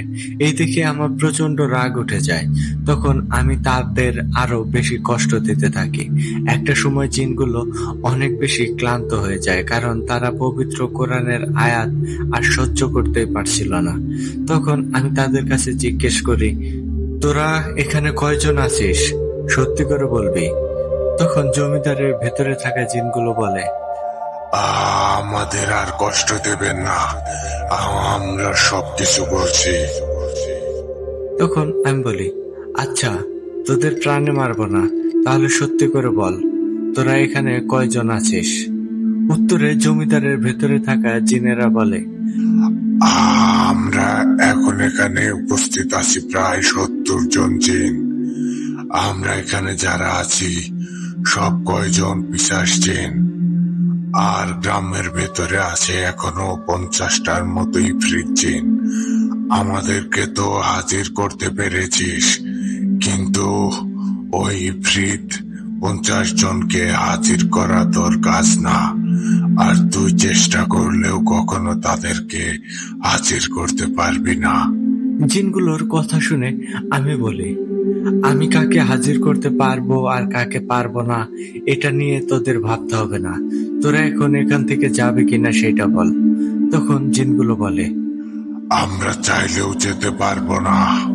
আমরা এখান থেকে চলে গেলে আমাদেরকে যিনি পাঠিয়েছেন তিনি আমাদেরকে ভয়ঙ্কর মৃত্যু দেবে। তাই আমরা ওই গ্রামের সব মানুষের ক্ষতি না করে কোথাও যেতে পারবো না। এই কথা শুনে আমি বলি, আচ্ছা বুঝতে পেরেছি, তোরা এত সহজে যাবি না, সমস্যা নেই, আমি তোদের এখান থেকে যাওয়ার জন্য একজনকে ডাকি। এটা বলে আমি চোখ বন্ধ করে ইউসুফ জিনকে স্মরণ করি। সাথে সাথে জমিদার বাড়ির চারপাশে যেন কাক ডাকতে শুরু করলো। হঠাৎ করে নিকষ কালো অন্ধকারের মাঝে আমরা হারিয়ে যেতে শুরু করি। কিছু সময়ের মধ্যে আমরা পুরো কালো অন্ধকারের ভেতরে ডুবে যাই। তখন আমি আমার নিজের হাতটাও ঠিক মতো দেখতে পাচ্ছিলাম না। আমার এমনটা মনে হতে থাকে যেন কত কাল ধরে দিনের আলো দেখি না। তারপরে হঠাৎ আবারও আমার চোখের সামনে সবকিছু পরিষ্কার হয়ে যায়। এরপরে হঠাৎ একটা বিশাল আকৃতির কাক আমার মাথার উপরে 4-5 বার ঘোরে আর কা কা করে শব্দ করতে থাকে। তারপরে কাকটা আমার সামনে বৃত্তের ভেতরে বসা জমিদারের মাথার উপরে বসে। এটাতে জমিদারের ভেতরে থাকা পিশাচ জিনগুলো চিৎকার করতে থাকে। কিছু বুঝে ওঠার আগেই হঠাৎ কাকটা আরো অনেক বড় হয়ে গেল। বড় হওয়ার সাথে সাথে তার শরীরে কালো একটা চাদর চলে আসলো। সেই সময় দেখি কাকটার মুখের দিকটা শুধু কাকের মতো, আর তাছাড়া তার সারা দেহ মানুষের মতো। হাতও আছে, পাও আছে, সবকিছুই মানুষের মতো। তার সারা শরীর জুড়ে ঘন কালো লোমে আবৃত। এবার আমি বুঝতে পারি এটা ইউসুফ জিন। তারপরে দেখি আমার চোখের সামনে ইউসুফ জিনের গায়ে থাকা চাদরটা রীতিমতো জমিদার সাহেবকে পেঁচিয়ে ধরেছে। তখন আমি দেখি ধীরে ধীরে জমিদারের সারা শরীর চাদরের ভেতরে নিয়ে গেল। তখন ইউসুফ জিন অনেক জোরে জোরে চাপ দিতে লাগলো। তখন আমি আবারও শুনতে পাই অনেকগুলো পিশাচের আর্তচিৎকার। কিছু সময় পরে সবকিছুই স্বাভাবিক হয়ে যায়, আর কোথাও কোনো কোলাহল নেই। যখন সব আওয়াজ থেমে গেল তখন ইউসুফ জিন তার গায়ে থাকা চাদরটা নিজের কাছে ফিরিয়ে নেয়। তখন দেখি চাদরের ভেতরে থেকে বেরিয়ে আসছে জমিদার সাহেব। জমিদার সাহেব তখন অজ্ঞান হয়েছিল। তারপরে আমি তার শরীরে পড়া পানি ছিটিয়ে তার জ্ঞান ফেরাই। জ্ঞান ফিরলে জমিদার সাহেব আমাকে চিনতে না পেরে আমার পরিচয় জানতে চায়।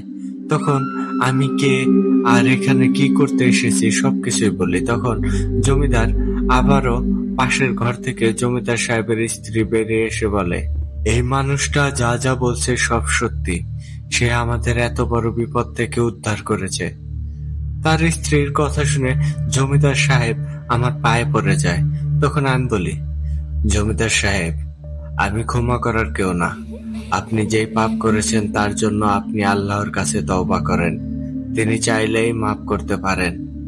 তারপরে দেখি দুইজন ছেলে ঘরের ভেতরে ঢুকে সোজা আমার সামনে এসে বলে, আব্বাজান, আপনি যেমন করে বলেছেন ঠিক তেমন ভাবেই কাজ হয়েছে।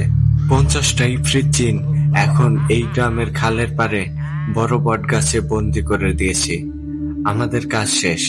এবার আপনি জমিদার সাহেবকে বলেন যেন ভুল করেও কখনো ওই বটগাছের নিচে কেউ না যায়।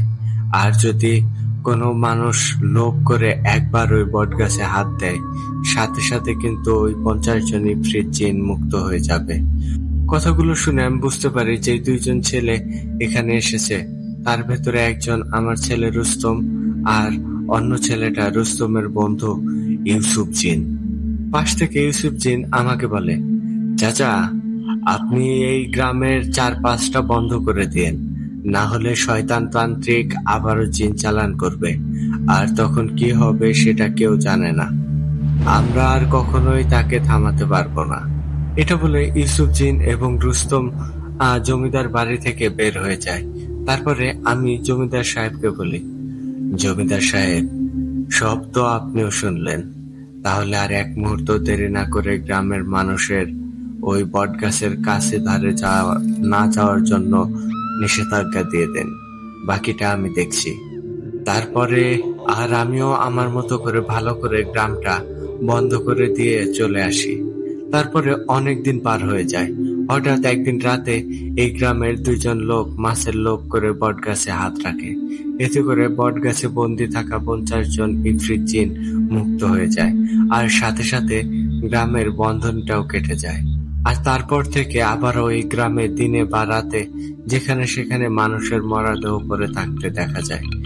আর এই 4-5 দিন ধরে আমি অনেক খারাপ খারাপ স্বপ্ন দেখেছি। স্বপ্নের ভেতরে দেখেছি আমার দিকে হাজার হাজার বিপস্য দেখতে শয়তান জিন এগিয়ে এসেছে, আর তাদের ঠিক সামনে সবুজতান্ত্রিক। সবুজতান্ত্রিক এখন আগের থেকেও অনেক বেশি ভয়ঙ্কর হয়ে গিয়েছে। একদিন সবুজ আমার সামনে দাঁড়িয়ে আমাকে বলে, আমার প্রভুর নামে সব কয়টাকে বলি দিয়ে দেব। আমি কাউকে ছাড়বো না। আমার আরো অনেক শক্তি লাগবে, অনেক শক্তি। আমার প্রভু ইবলিস, সে আমাকে সবকিছু দিয়েছে যেটা তোদের আল্লাহ আমাকে দিতে পারেনি। সবুজের কথা শুনে আমি বলি, সবুজ, আমি সবকিছু শুনেছি। তোমার সাথে অনেক জুলুম করেছে এই গ্রামের মানুষেরা, কিন্তু তুমি আল্লাহর উপর ভরসা হারালে কেমন করে? এখনো সময় আছে সবুজ, তুমি আল্লাহর উপর ঈমান নিয়ে আসো। আল্লাহ চাইলে সব গুনাহ মাফ করে দিতে পারেন। আমার কথা শুনে সবুজ এবার বেশি রেগে যায়। তারপরে সবুজ তার হাতে থাকা লাঠিটা মাটিতে ফেলে দিলে সাথে সাথে লাঠিটা একটা বড় সাপের রূপ নিয়ে আমার দিকে তেড়ে আসতে শুরু করে। সাপটাকে দেখে মনে হচ্ছিল সে আমাকে জীবিত গিলে খাবে। সাপটা যখনই আমার সামনে এসে আমাকে কামড় দিতে যাবে ঠিক তখনই আমার কানে ফজরের আজানের ধ্বনি আসে। সে সময় আমার ঘুমটা ভেঙে যায়। আর তারপরে আমি নামাজ পড়ে আমার ছেলে রুস্তমকে স্মরণ করি। সাথে সাথে রুস্তম আমার ডাকে সাড়া দিয়ে আমার সামনে এসে আমাকে সালাম দিয়ে বলে, আব্বাজান, আপনাকে এমন দেখাচ্ছে কেন? আপনি কি কোনো কিছু নিয়ে চিন্তিত? তখন আমি সালামের উত্তর দিয়ে স্বপ্নের ভেতরের সবকিছু তাকে বলি। আমার সব কথা শুনে রুস্তম বলে, আব্বাজান, আমি যতটুকু বুঝতে পারছি এখানে অনেক বড় সমস্যা হতে যাচ্ছে। আপনি একটু অপেক্ষা করেন, আমি গিয়ে দেখে আসছি। প্রায় 2 ঘন্টা পরে রুস্তম এসে আমাকে বলে, আব্বাজান, আমি যা দেখেছি সেগুলো বলার মতো না। এই পুরো গ্রামে ইবলিশ শয়তানের অনুসারী হাজার হাজার শয়তান জিনেরা ঘুরে বেড়াচ্ছে, আর তারা বিশেষ একটা দিনের অপেক্ষা করছে। আর সেই বিশেষ দিন আসতে আর মাত্র 3 দিন আছে। আর সেই বিশেষ দিনে এই গ্রামের সব মানুষকে বলি দেবে সবুজতান্ত্রিক। সবুজতান্ত্রিক ইবলিশের পূজা করে, ইবলিশকে বলি দেয়। তাই ইবলিশ শয়তান তার অনুসারী জিনেদের সবুজকে দিয়ে দিয়েছে। তারা সবুজের জন্য সবকিছু করবে, এমনকি আমাদেরও সবুজ চাইলে এখন মেরে ফেলতে পারে। কিন্তু সবুজ ওই বিশেষ দিনের অপেক্ষায় বসে রয়েছে। রুস্তমের কথা শুনে আমি হা হয়ে যাই। তারপরে আমি বলি, তাহলে আমরা এভাবে হার মেনে নেব এক শয়তানের কাছে? তখন রুস্তম বলে, সেটা আমি কখন বলেছি? রাখে আল্লাহ তো মারে কে? আমি এখনই সবকিছুর জন্য প্রস্তুত হচ্ছি। তখন আমি রুস্তমকে প্রশ্ন করি, বাবা রুস্তম, তুমি কি করবে? তখন রুস্তম জিন বলে, আমাদের এখানে 2 জন মানুষকে নিয়ে আসতে হবে। তখন আমি বলি, কি বলো? তুমি জিন হয়ে তাদের সাথে পারবে না, আর তারা মানুষ হয়ে কি করে পারবে? তখন রুস্তম জিন বলে, আমি যাদের নিয়ে আসবো তারা সাধারণ কেউ না। আমি আজগর চাচাকে নিয়ে আসবো, আর রাসেল রাজ নামের একটা ছেলেকে। তখন আমি বলি, আমি আজগর আলীকে চিনি, কিন্তু রাসেল রাজটাকে? তখন রুস্তম জিন বলে, রাসেল রাজ সে একজন সাধারণ মানুষ, কিন্তু তার দেহরক্ষী একটা শক্তিশালী জিন আছে, তার নাম জাবেল। রাসেল রাজ যদি এখানে আসতে রাজি হয় তাহলে জাবেল জিনও আসবে, কারণ জাবেল জিন সব সময় রাসেল রাজের ভেতরে থাকে। রুস্তমের কথা শুনে আমি বলি, তাহলে তাড়াতাড়ি নিয়ে আসো তাদের। তখন রুস্তম বলে, আচ্ছা ঠিক আছে। তারপরে রুস্তম তার বন্ধু ইউসুফ জিনকে স্মরণ করে। সাথে সাথে সেখানে ইউসুফ জিন এসে হাজির হয়। তারপরে রুস্তম তাকে বলে, বন্ধু, তুমি গিয়ে রাসেল রাজকে নিয়ে এসো, আর আমি আজগর আলী চাচাকে নিয়ে আসছি। আজগর চাচাকে নিয়ে আসতে আমার কিছুটা সময় লাগবে, কারণ আজগর আলী চাচা ইন্ডিয়াতে থাকে। তাই তুমি আগে রাসেল রাজকে নিয়ে এসো। এটা বলার সাথে সাথে ইউসুফ জিন সেখান থেকে চলে যায়। তারপরে সবকিছু তো তোমরা জানোই কি কি হয়েছে, আর কি করে তোমাদের এখানে নিয়ে এসেছে। যাই হোক, এখন তোমরা প্রস্তুত আছো তো? আজগর আলী মামার মুখের দিকে তাকিয়ে দেখি সে বেশ চিন্তিত হয়ে পড়েছে। তখন আমিও বেশ সময় ভেবে তারপর বলি, জি চাচা, আমি সবকিছুর জন্য প্রস্তুত, শুধু বলেন কি করতে হবে। তখন পাশ থেকে আজগর মামা বলে, রাজ্জাক ভাই, আমিও সবকিছুর জন্য প্রস্তুত। তখন আব্দুর রাজ্জাক কবিরাজ বলে, রাসেল রাজকে নিয়ে কোনো চিন্তা আমার নেই, কিন্তু আজগর আলী, তুমি একবার আজম জিনের কথা বলে দেখো সে কি বলে। তাকে আমি একবার দেখেছিলাম, কি ভয়ঙ্কর দেখতে, আমি আর একটু হলে মরেই যাচ্ছিলাম। তখন আজগর মামা আমাদের ওখান থেকে উঠে কিছুটা দূরে চলে যায়। কিছু সময় পরে দেখি আমাদের মাথার উপরের আকাশটা কালো থেকে আরো নিকষ কালো রূপ ধারণ করছে। তারপরে তীব্র শব্দ করে শু করে বাতাস বইতে শুরু করছে। তখন এমনটা মনে হচ্ছিল যেন আমি এখনই সেখান থেকে উড়ে যাব। আর তারপরও আবারও আকাশের রং পাল্টে যায়। দেখি হঠাৎ করে আকাশের রং পাল্টে নীল হয়ে গেছে। তখন আমি আব্দুর রাজ্জাক কবিরাজের দিকে তাকিয়ে দেখি সে এদিকে ওদিকে তাকিয়ে দেখছে। আমি কিছু সময় পরে হঠাৎ আমাদের পায়ের নিচের মাটিগুলো থরথর করে কাঁপতে শুরু করে। তখন আব্দুর রাজ্জাক কবিরাজ চিৎকার করে বলে, আজম জিন আসছে, আজম জিন। কিছু সময় পরে আমাদের থেকে অনেক দূরে ঝপ করে একটা আওয়াজ হলো। সাথে সাথে আমাদের পায়ের নিচের মাটি আরো বেশি থরথর করে কাঁপতে শুরু করলো। অনেকটা সময় পরে সবকিছু আবারও স্বাভাবিক হয়ে যায়। তখন দেখি আজগর মামা আবারও আমাদের দিকে এগিয়ে আসছে। তাকে দেখে অনেক বেশি চিন্তিত মনে হলো। তারপরে আজগর মামা আমাদের সামনে আসলে আব্দুর রাজ্জাক কবিরাজ বলে, আজগর আলী, কি হয়েছে? তোমাকে এমন চিন্তিত দেখাচ্ছে কেন? আজম জিন কি এই কাজ করবে না? কি হয়েছে বলো তো? তখন আজগর মামা বলে, আজম জিন কাজ করবে, কিন্তু একটা সমস্যা আছে, আমি সেটা নিয়েই চিন্তা করছি। তখন আব্দুর রাজ্জাক কবিরাজ আমার মুখের দিকে একবার তাকিয়ে তারপর আবারও আজগর মামাকে বলে, কি সমস্যা সেটা বলো না। তখন আজগর মামা বলে, সমস্যাটা হলো এই গ্রামের মানুষের ভেতর যারা যারা বড় বড় পাপ করেছে বা শয়তানের পূজা করে তারা সবাই আজম জিনের হাতে মারা যাবে, যদি আজম জিন এই গ্রামে তার তাণ্ডব লীলা চালায় তবে।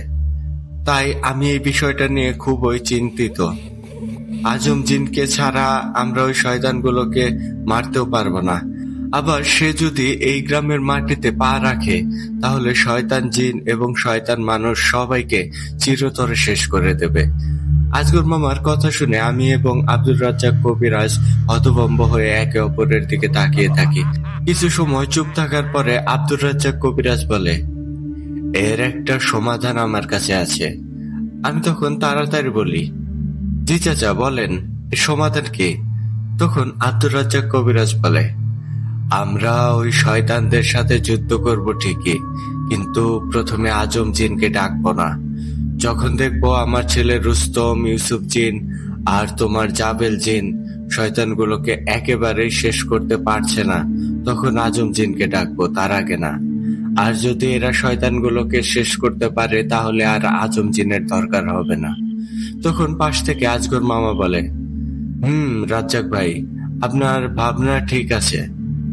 তখন পাশ থেকে আব্দুর রাজ্জাক কবিরাজও বলে ওঠে, তাহলে চলো যাওয়া যাক গ্রামের ভেতরে।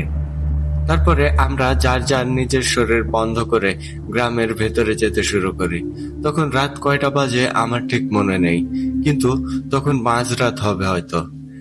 আমরা এক পা দু পা করে এমন করে কিছু দূর যেতেই অনুভব করি আমাদের পিছনে অনেকজন যেন দৌড়াদৌড়ি করছে, আর পাশে থাকা বাঁশবাগানটা যেন ভেঙে তছনছ করে দিচ্ছে, এমনটাই মনে হচ্ছিল। তখন পরিবেশটা হঠাৎ ভারী হয়ে গেল। আমি ভয়ে ভয়ে পা ফেলছি। তখন এমন একটা পরিবেশ হয়েছিল যে না ছিল কোনো ঝিঝি পোকার ডাক, না ছিল কোনো পাখির ডাক, চারিদিকে যেন পিনপতন নীরবতা। তখন আবার শুনতে পাই পাশের বাঁশঝাড়ের ভেতরে কোনো একটা মেয়ে করুণ কণ্ঠে কষ্টে যেন কান্না করছে। আমি নিজের অজান্তেই সেদিকে যেতে শুরু করি। ঠিক তখন আব্দুর রাজ্জাক কবিরাজ আমার হাত চেপে ধরে আর একটা হ্যাঁচকা টান দেয়। সাথে সাথে আমার হুঁশ ফিরে আসে। তখন আমি থতমত খেয়ে বলি, এটা আমার সাথে কি হলো? তখন আব্দুর রাজ্জাক কবিরাজ বলে, রাসেল, অন্যদিকে কান দিও না। তুমি মনে হয় ভুলে গিয়েছো, তোমার আশেপাশে এখন অসংখ্য শয়তান ঘোরাঘুরি করছে। তুমি কি অনুভব করছো না?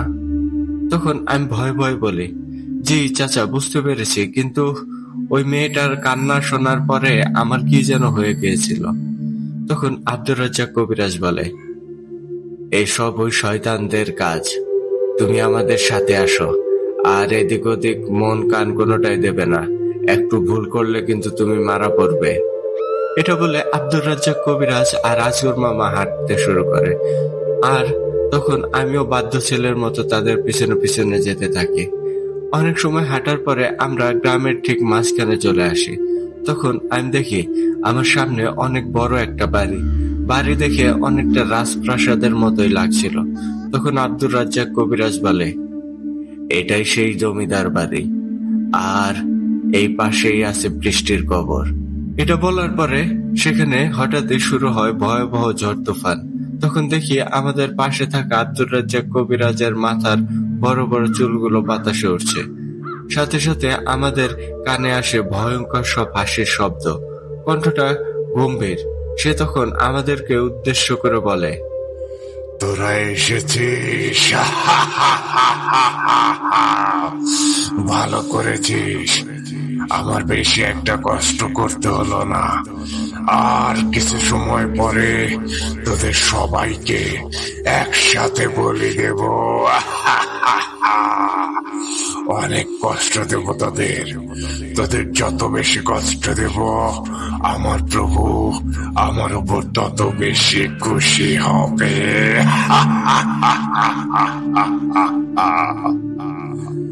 এই কথাগুলো শুনে আজগর মামা বলে, এটা কে এই কথাগুলো বলল? তখন আব্দুর রাজ্জাক কবিরাজ বলে, এটা সবুজের গলা। সবুজ এই কথাগুলো আমাদের সবাইকে বলছে। সবুজ শয়তানের পূজা করতে করতে সে নিজেও শয়তান হয়ে গিয়েছে। তখন আমি বলি, রাজ্জাক চাচা, আমরা এখন কি করব? আমি এটা বলার সাথে সাথে আব্দুর রাজ্জাক কবিরাজ তার ব্যাগ থেকে এক বোতল পানি বের করে মাটিতে ছিটিয়ে দেয়। তারপর সেখানে 3টা গোল বৃত্ত কেটে আমাকে আর আজগর মামাকে 2টা বৃত্তের ভেতরে দাঁড় করিয়ে দিয়ে নিজে অন্য একটা বৃত্তের ভেতরে বসে পড়ে।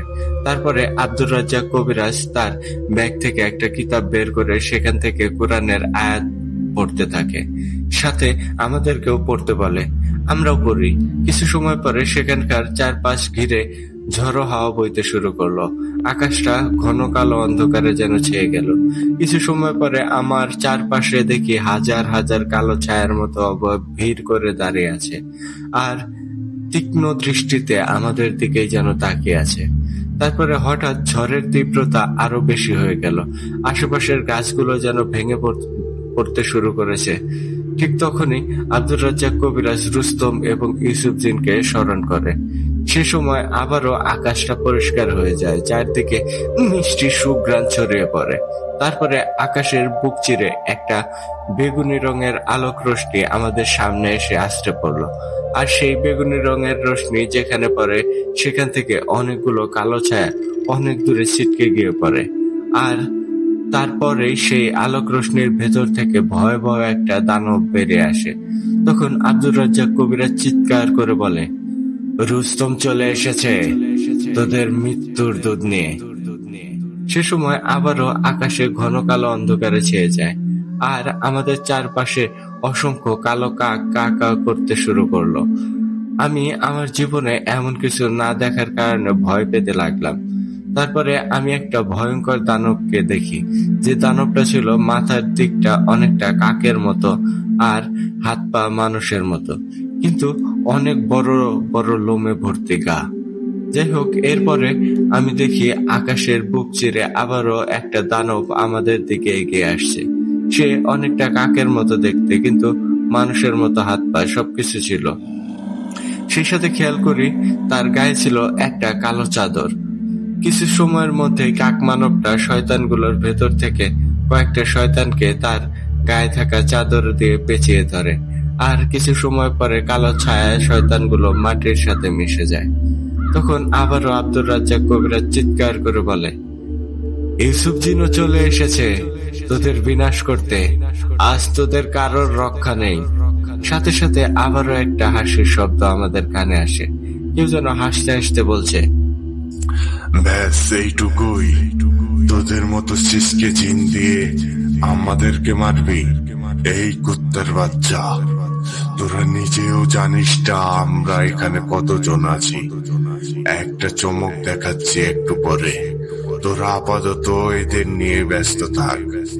পরে আমাদের ঘিরে দাঁড়িয়ে থাকা কালো শয়তানগুলো আমাদেরকে মারতে এগিয়ে আসলে ইউসুফ জিন আর রুস্তম জিন তাদের উপর ঝাঁপিয়ে পড়ে আর ছায়াগুলোকে টেনে সিস্টে মাটির সাথে মিশিয়ে দিতে থাকে।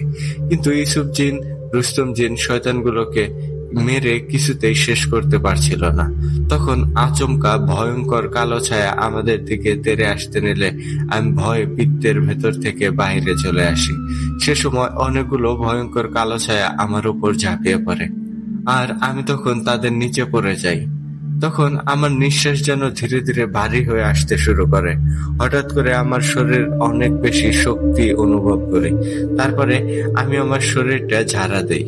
সাথে সাথে আমার উপরে থাকা সব কালো ছায়া এদিকে ওদিকে ছিটকে পড়ে যায় আমি বুঝতে পারি এখন এখানে কে আসতে চলেছে। হ্যাঁ, আপনারা ঠিকই ভেবেছেন, জাবেল জিন। আমার ভেতরে থেকে হঠাৎ করে একটা কালো ছায়া বেরিয়ে আসে, তারপরে সেটা হুবহু আমার রূপ ধারণ করে, আর তারপরে আমাকে আবারও বৃত্তের ভেতরে রেখে বলে, তুমি বৃত্তের ভেতর থেকে বের হবে না, এদেরকে আমরা দেখছি। এটা বলে জাবেল জিন কালো চিতাবাঘের রূপ নেয়।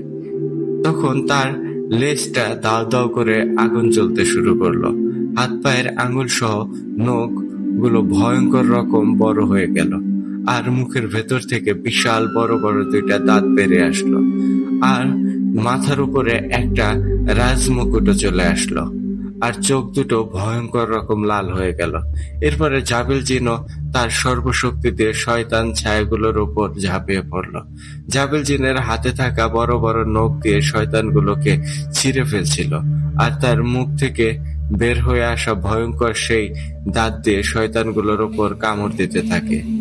আর তাছাড়া তার লেজে জ্বলতে থাকা আগুন দিয়ে শয়তানগুলোর শরীরে আগুন জ্বলিয়ে পুড়িয়ে দিচ্ছিল। আর ওদিকে রুস্তম জিন শয়তানদের মাথা, হাত পা টেনে ছিঁড়ে আলাদা করে দিচ্ছিল। আর তারপরে ইউসুফ জিনের দিকে তাকিয়ে দেখি সে তার গায়ে থাকা চাদর দিয়ে শয়তানগুলোকে পেঁচিয়ে ধরে মেরে ফেলছে। আর দেখি ইউসুফ জিন তার অনুসারী কাকদের দিয়ে শয়তানগুলোর উপর আক্রমণ করছে। তখন যেন আমার চোখের সামনে সব তাণ্ডব লীলা শুরু হয়েছিল। তখনও আমার বুকের ভেতরে ভয়ে ধুকধুক করছিল। আমি তখন প্রচন্ড ভয় পাচ্ছিলাম, এটাই সত্যি। তারপরে আমি দেখি আমার পাশের বৃত্তের ভেতরে বসে থাকা আজগর মামা ও আব্দুর রাজ্জাক কবিরাজ অনেক জোরে জোরে কোরআনের আয়াত পড়ছে। এতে করে শয়তানগুলো আরো দুর্বল হয়ে পড়ছিল। এমন করে কত সময় যুদ্ধ চলেছে সেটা বলতে পারবো না, কিন্তু অনেক সময় পরে দেখি শয়তানগুলো সেখানেই পড়ে আছে, মানে মাটিতে। দেখে বুঝতে পারি শয়তানগুলো সব শেষ। তারপরে আমি তাকাই, রুস্তম জিন এবং ইউসুফ জিন আর জাবেল জিন অনেক বেশি রেগে আছে। তাদের তিনজন জিনের মুখে নতুন রাগের ছাপ। আমি স্পষ্টই সেটা বুঝতে পারছিলাম।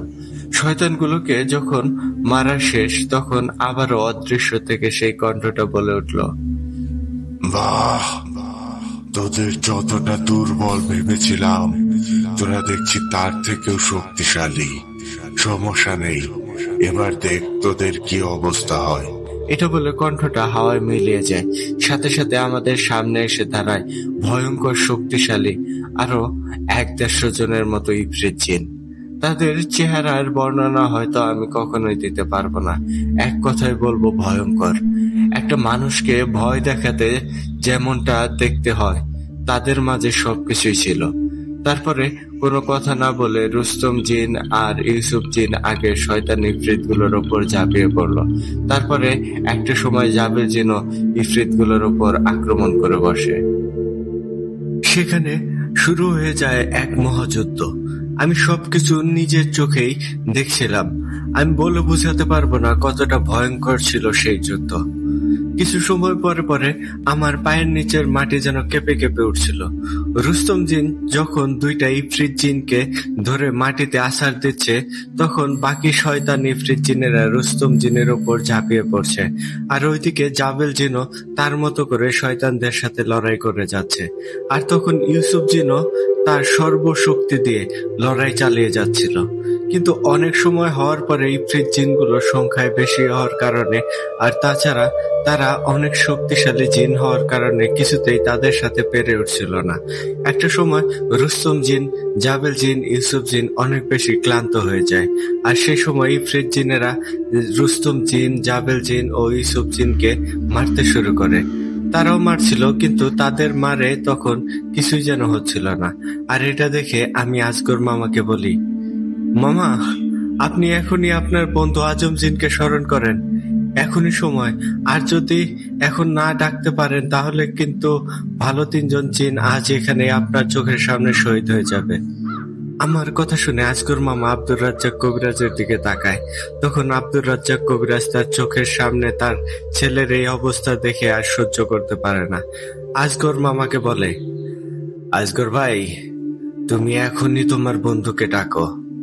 সাথে সাথে আজগর মামা আকাশের দিকে মুখ তুলে চোখ বন্ধ করে আজম জিনকে স্মরণ করে, আর মুহূর্তের মধ্যেই আকাশে বিদ্যুৎ চমকাতে শুরু করলো। তারপরে হঠাৎ চারপাশে নীরবতা নেমে আসতে শুরু করলো। যেখানে দাঁড়িয়েছিল সে তখন সেখান থেকে আকাশের দিকে তাকিয়ে থাকে। তারপরে আবারও হঠাৎ তীব্র শব্দ করে ঝড়ো হাওয়া বইতে শুরু করলো। এতটা ভয়ঙ্কর জোরে বাতাস হচ্ছিল যে তখন সেখানে থাকা গাছগুলো মাটি থেকে রীতিমতো উপড়ে বাতাসে উড়ে উড়ে যেতে লাগলো। তারপরে আবারও আমাদের পায়ের নিচের মাটি থরথর থরথর করে কাঁপতে শুরু করলো। এমনকি আমার বুকের ভেতরেও ধুক ধুক করে শব্দ শুরু করলো। তারপরে আবারও আকাশটা নীল হয়ে গেল। এরপর আমাদের শরীরে লাগে একটা গরম বাতাস। বাতাসটা গরম হলেও আমার এবং আজগর মামা আর আব্দুর রাজ্জাক কবিরাজ এবং তার ছেলে রুস্তম জিন, জাবেল জিন, ইউসুফ জিন সবার কাছে আরামদায়কই লাগে। সেখানে থাকা ইফরিত জিনেদের গায়ে লাগার সাথে সাথে তারা প্রচন্ড কষ্টে সেখানে ছটফট করতে করতে একটা সময় মাটিতে লুটিয়ে পড়ে যায়। এরপর হঠাৎ আমাদের আশপাশটা নীল নীল ধোঁয়ায় পরিপূর্ণ হয়ে যায়। তখন আমরা কেউ কাউকে যেন দেখতে পাচ্ছিলাম না। এরপর আমাদের সবার নাকে আসে একটা মিষ্টি সুঘ্রাণ। তারপরে নীল রঙের ধোঁয়াগুলো ওখান থেকে সরে গেলে কিছুটা দূরে ঝপ করে কিছু একটার আওয়াজ হয়, আর তখন আবারও মাটি কাঁপতে শুরু করে। তারপরে আমরা সবাই দেখি বিশাল দেহী একটা দানব আমাদের দিকে এগিয়ে আসছে, এক পা দু পা এমন করে। তখন পাশ থেকে আজগর মামা বলে ওঠে, এটাই আমার বন্ধু আজম জিন, আমার বন্ধু চলে এসেছে, আমার বন্ধু আজম জিন। দেখতে দেখতে আজম জিন আরো কিছুটা সামনে এগিয়ে আসে। তারপরে রাগান্বিত কণ্ঠে চিৎকার করে বলে, শয়তান, তোরা তোদের শক্তি নিয়ে অহংকার করেছিলি না? এখন কোথায় গেল তোদের সব শক্তি? আমি আসার আগে তো তোরাই মারা গেলি, তাহলে তোরা আমার সামনে দাঁড়াতিস কি করে? এই বলে আজম জিন রাগে ফুঁসতে শুরু করে। এইসব দেখে আমি রীতিমতো ভয়ে কেঁপে কেঁপে উঠছিলাম। বাবারে বাবা, আমি আমার সারা জীবনে এতটা ভয়ঙ্কর কিছু আমার চোখে দেখিনি। আর আমি যে এমন ভয়ঙ্কর কিছু কখনো দেখব এটাও কখনো চিন্তা করিনি। যাই হোক, এরপরে হঠাৎ আজম জিন আমাদের দিকে তাকায়। পরক্ষণে আমাদের সবার চোখের সামনে সবকিছু নীল হয়ে যায়। মুহূর্তে নীল আলোগুলো সরে গেলে দেখি আমরা একটা ঘন জঙ্গলের ভেতরে চলে এসেছি। তখন আমার পাশে আজগর মামা ও আব্দুর রাজ্জাক কবিরাজ তারা আমার পাশে দাঁড়িয়েছিল, আর আমাদের সামনে দাঁড়িয়েছিল আজম জিন, রুস্তম জিন, জাবেল জিন আর ইউসুফ জিন। তারা আমাদের পিছনে তাকিয়ে কিছু দেখছিল। তখন আমিও পিছনে ঘুরে দেখি। তখন আমি দেখি একটা ছোট কুঁড়ে ঘর, আর সেই ঘরের সামনে একটা ফাঁকা জায়গায় দুইজন তান্ত্রিক আগুন জ্বালিয়ে ইবলিস শয়তানকে আহ্বান করছে। আর তখন তান্ত্রিক দুইজনের আশেপাশে অনেকগুলো ভয়ঙ্কর ইফরিত জিন দাঁড়িয়েছিল। এসব দেখে রুস্তম জিন, জাবেল জিন আর ইউসুফ জিন শয়তানগুলোর সামনে গিয়ে তার সাথে আবারও ভয়ঙ্কর যুদ্ধে লিপ্ত হয়। তান্ত্রিক যখন দেখছে তার অনুসারী জিনগুলো রুস্তম জিন, জাবেল জিন আর ইউসুফ জিনের সাথে পেরে উঠছে না, তখন সে তার পাশ থেকে কিছু ছাই নিয়ে রুস্তম জিন, জাবেল জিন ও ইউসুফ জিনের উপর ছিটিয়ে দেয়। ছাইগুলো গায়ে লাগার পরে তারা অনেক বেশি দুর্বল হয়ে যায়। এটা দেখে তান্ত্রিক সবুজ হাসতে হাসতে বলে, তোরা নিজেও জানতিস না যে তোরা কার সামনে আসছিস, দেখ এবার তোদের কি হয়। এরপরে আজম জিন তার ভয়ঙ্কর বিশাল দেহ নিয়ে তান্ত্রিকের সামনে গিয়ে দাঁড়ালে তান্ত্রিক আজম জিনের গায়ে ছাই ছুড়ে মারে। কিন্তু না, এই ছাই আজম জিনের কোনো প্রকার ক্ষতি করতে পারছিল না। তখন তান্ত্রিক সবুজ ভয় পেয়ে যায় আর ভয়ে ভয়ে বলে, এই এই তুই কে? আমার মন্ত্র তোর উপর কাজ করছে না কেন? তোর পরিচয় দে। তখন আজম জিন হাসতে হাসতে বলে, আমি কে জানতে চাস? আমি আজম জিন। আর এখন তোকে বিনাশ করব। আর তোর শক্তি খুবই অল্প, এই শক্তি দিয়ে আমার সাথে পারবি না। এবার দেখ আমি কি করি। এটা বলে আজম জিন আকাশের দিকে তাকিয়ে বিকট শব্দে চিৎকার করে। তখন পুরো জঙ্গলটা থরথর থরথর করে কেঁপে ওঠে। আর ওইদিকে তান্ত্রিক সবুজও তার মতো করে চেষ্টা করছে আজম জিনকে দুর্বল করার, কিন্তু না, কিছুতেই কিছু হচ্ছে না। তখন আজম জিন সবুজের বুকে একটা লাথি মারে। লাথি খেয়ে সবুজ অনেক দূরে এগিয়ে পড়ে। তারপরে দেখি আকাশ থেকে নীল রঙের ধোঁয়া আজম জিনের মুখের ভেতর আসতে শুরু করলো। তারপরে তার মুখটা শয়তান তান্ত্রিকদের দিকে নিয়ে মুখ থেকে নীল ধোঁয়া ছাড়তে শুরু করলো। একটা সময় সেই ধোঁয়াগুলো সারা গ্রামে ছড়িয়ে যায়। তখন গ্রামের রং পুরোপুরি নীল হয়ে যায়। আমরা সেই ধোঁয়ার ভেতরেও অনেক শান্তি পাচ্ছিলাম। কিন্তু হঠাৎ করে তান্ত্রিক সবুজ ও তার গুরু বুকে হাত দিয়ে কাশতে শুরু করে। আর একটা সময় তাদের নাক মুখ দিয়ে রক্ত বের হতে শুরু করলো। তারপরে দেখি সবুজ তান্ত্রিক ও তার গুরু দুইজনের শরীরে বড় বড় ফোস্কা পড়ছে, আর সেখান থেকে রক্ত পুঁজ বের হচ্ছে। এসব দেখে আমি দুইবার রীতিমতো বমি করে ফেলি। তখন জাবিল জিন, রুস্তম জিন এবং ইউসুফ জিন আর আমরা তিনজন হতভম্ব হয়ে তাকিয়ে থাকি। তারপরে আমরা দেখি সবুজ তান্ত্রিক ও তার গুরু পাশে থাকা আরো কয়েকটা জিন ছটফট করতে করতে সেখানেই মারা গিয়েছে। আর সাথে সাথে আমাদের কানে আসে গ্রামের ভেতরে থাকা অনেক মানুষের আত্মচিৎকার। কিছু সময় পরে নীল ধোঁয়া সরে গেলে গ্রামের ভেতরে গিয়ে দেখি গ্রামের জমিদার সহ আরো অনেক মানুষ মারা গিয়েছে। আমি তখন মনে মনে বলি, এরা তাহলে এই গ্রামের মানুষরূপী শয়তান ছিল। তারপরে ইউসুফ জিন আজগর মামাকে তার কম্বল দিয়ে পেঁচিয়ে ধরে। তারপরে বিশাল বড় একটা ঝড় সৃষ্টি করে সেখান থেকে চলে যায়। আর কিছু সময়ের ভেতরে আবারও ফিরে আসে ইউসুফ জিন। আর তখন আমি আব্দুর রাজ্জাক কবিরাজকে বলি, চাচা, এবার আমিও আমার বাড়িতে ফিরে যেতে চাই, কিন্তু কেমন করে যাব সেটা তো বুঝতে পারছি না। তখন আব্দুর রাজ্জাক কবিরাজ বলে, ইউসুফ জিন তোমাকে তোমার বাড়িতে রেখে আসবে, কিন্তু একটা কথা, আজ রাতে যা কিছু হয়েছে সবকিছুই তোমার কাছে স্বপ্নের মতো লাগবে। আসলেই অন্য জগতে তুমি সত্যিই এসেছিলে। এরপরে সেখানে থাকা জাবেল জিন আমার রূপ নিয়ে আমার ভেতরে ঢুকে যায়। সাথে সাথে ইউসুফ জিন আমাকে জড়িয়ে ধরে। আর তখন আমার মাথা ঝিমঝিম করে। তারপরে আমি অনুভব করি আমি একটু উপর থেকে আমার খাটের উপরে পড়েছি। তারপরে আমি জানি না আমি ঘুমিয়েছিলাম কিনা। সকালে ঘুম থেকে উঠে ব্রাশ করতে করতে আমার রাতের সব কথা মনে পড়ে। তখন আমি আকাশের দিকে তাকিয়ে একটা মুচকি হাসি দিয়ে বলি, আবারও দেখা হবে সবার সাথে ইনশাআল্লাহ। এই ছিল আজকের ঘটনা। কেমন লাগলো কমেন্ট করে জানিয়ে দেবেন। ঘটনাটা অনেক কষ্ট করে লিখেছি সত্যি। আপনাদের যদি ভালো লাগে তাহলে বেশি বেশি শেয়ার করে দেবেন। খুব তাড়াতাড়ি আবারও কথা হবে ইনশাআল্লাহ। ততদিন সবাই ভালো থাকবেন। আল্লাহ হাফেজ।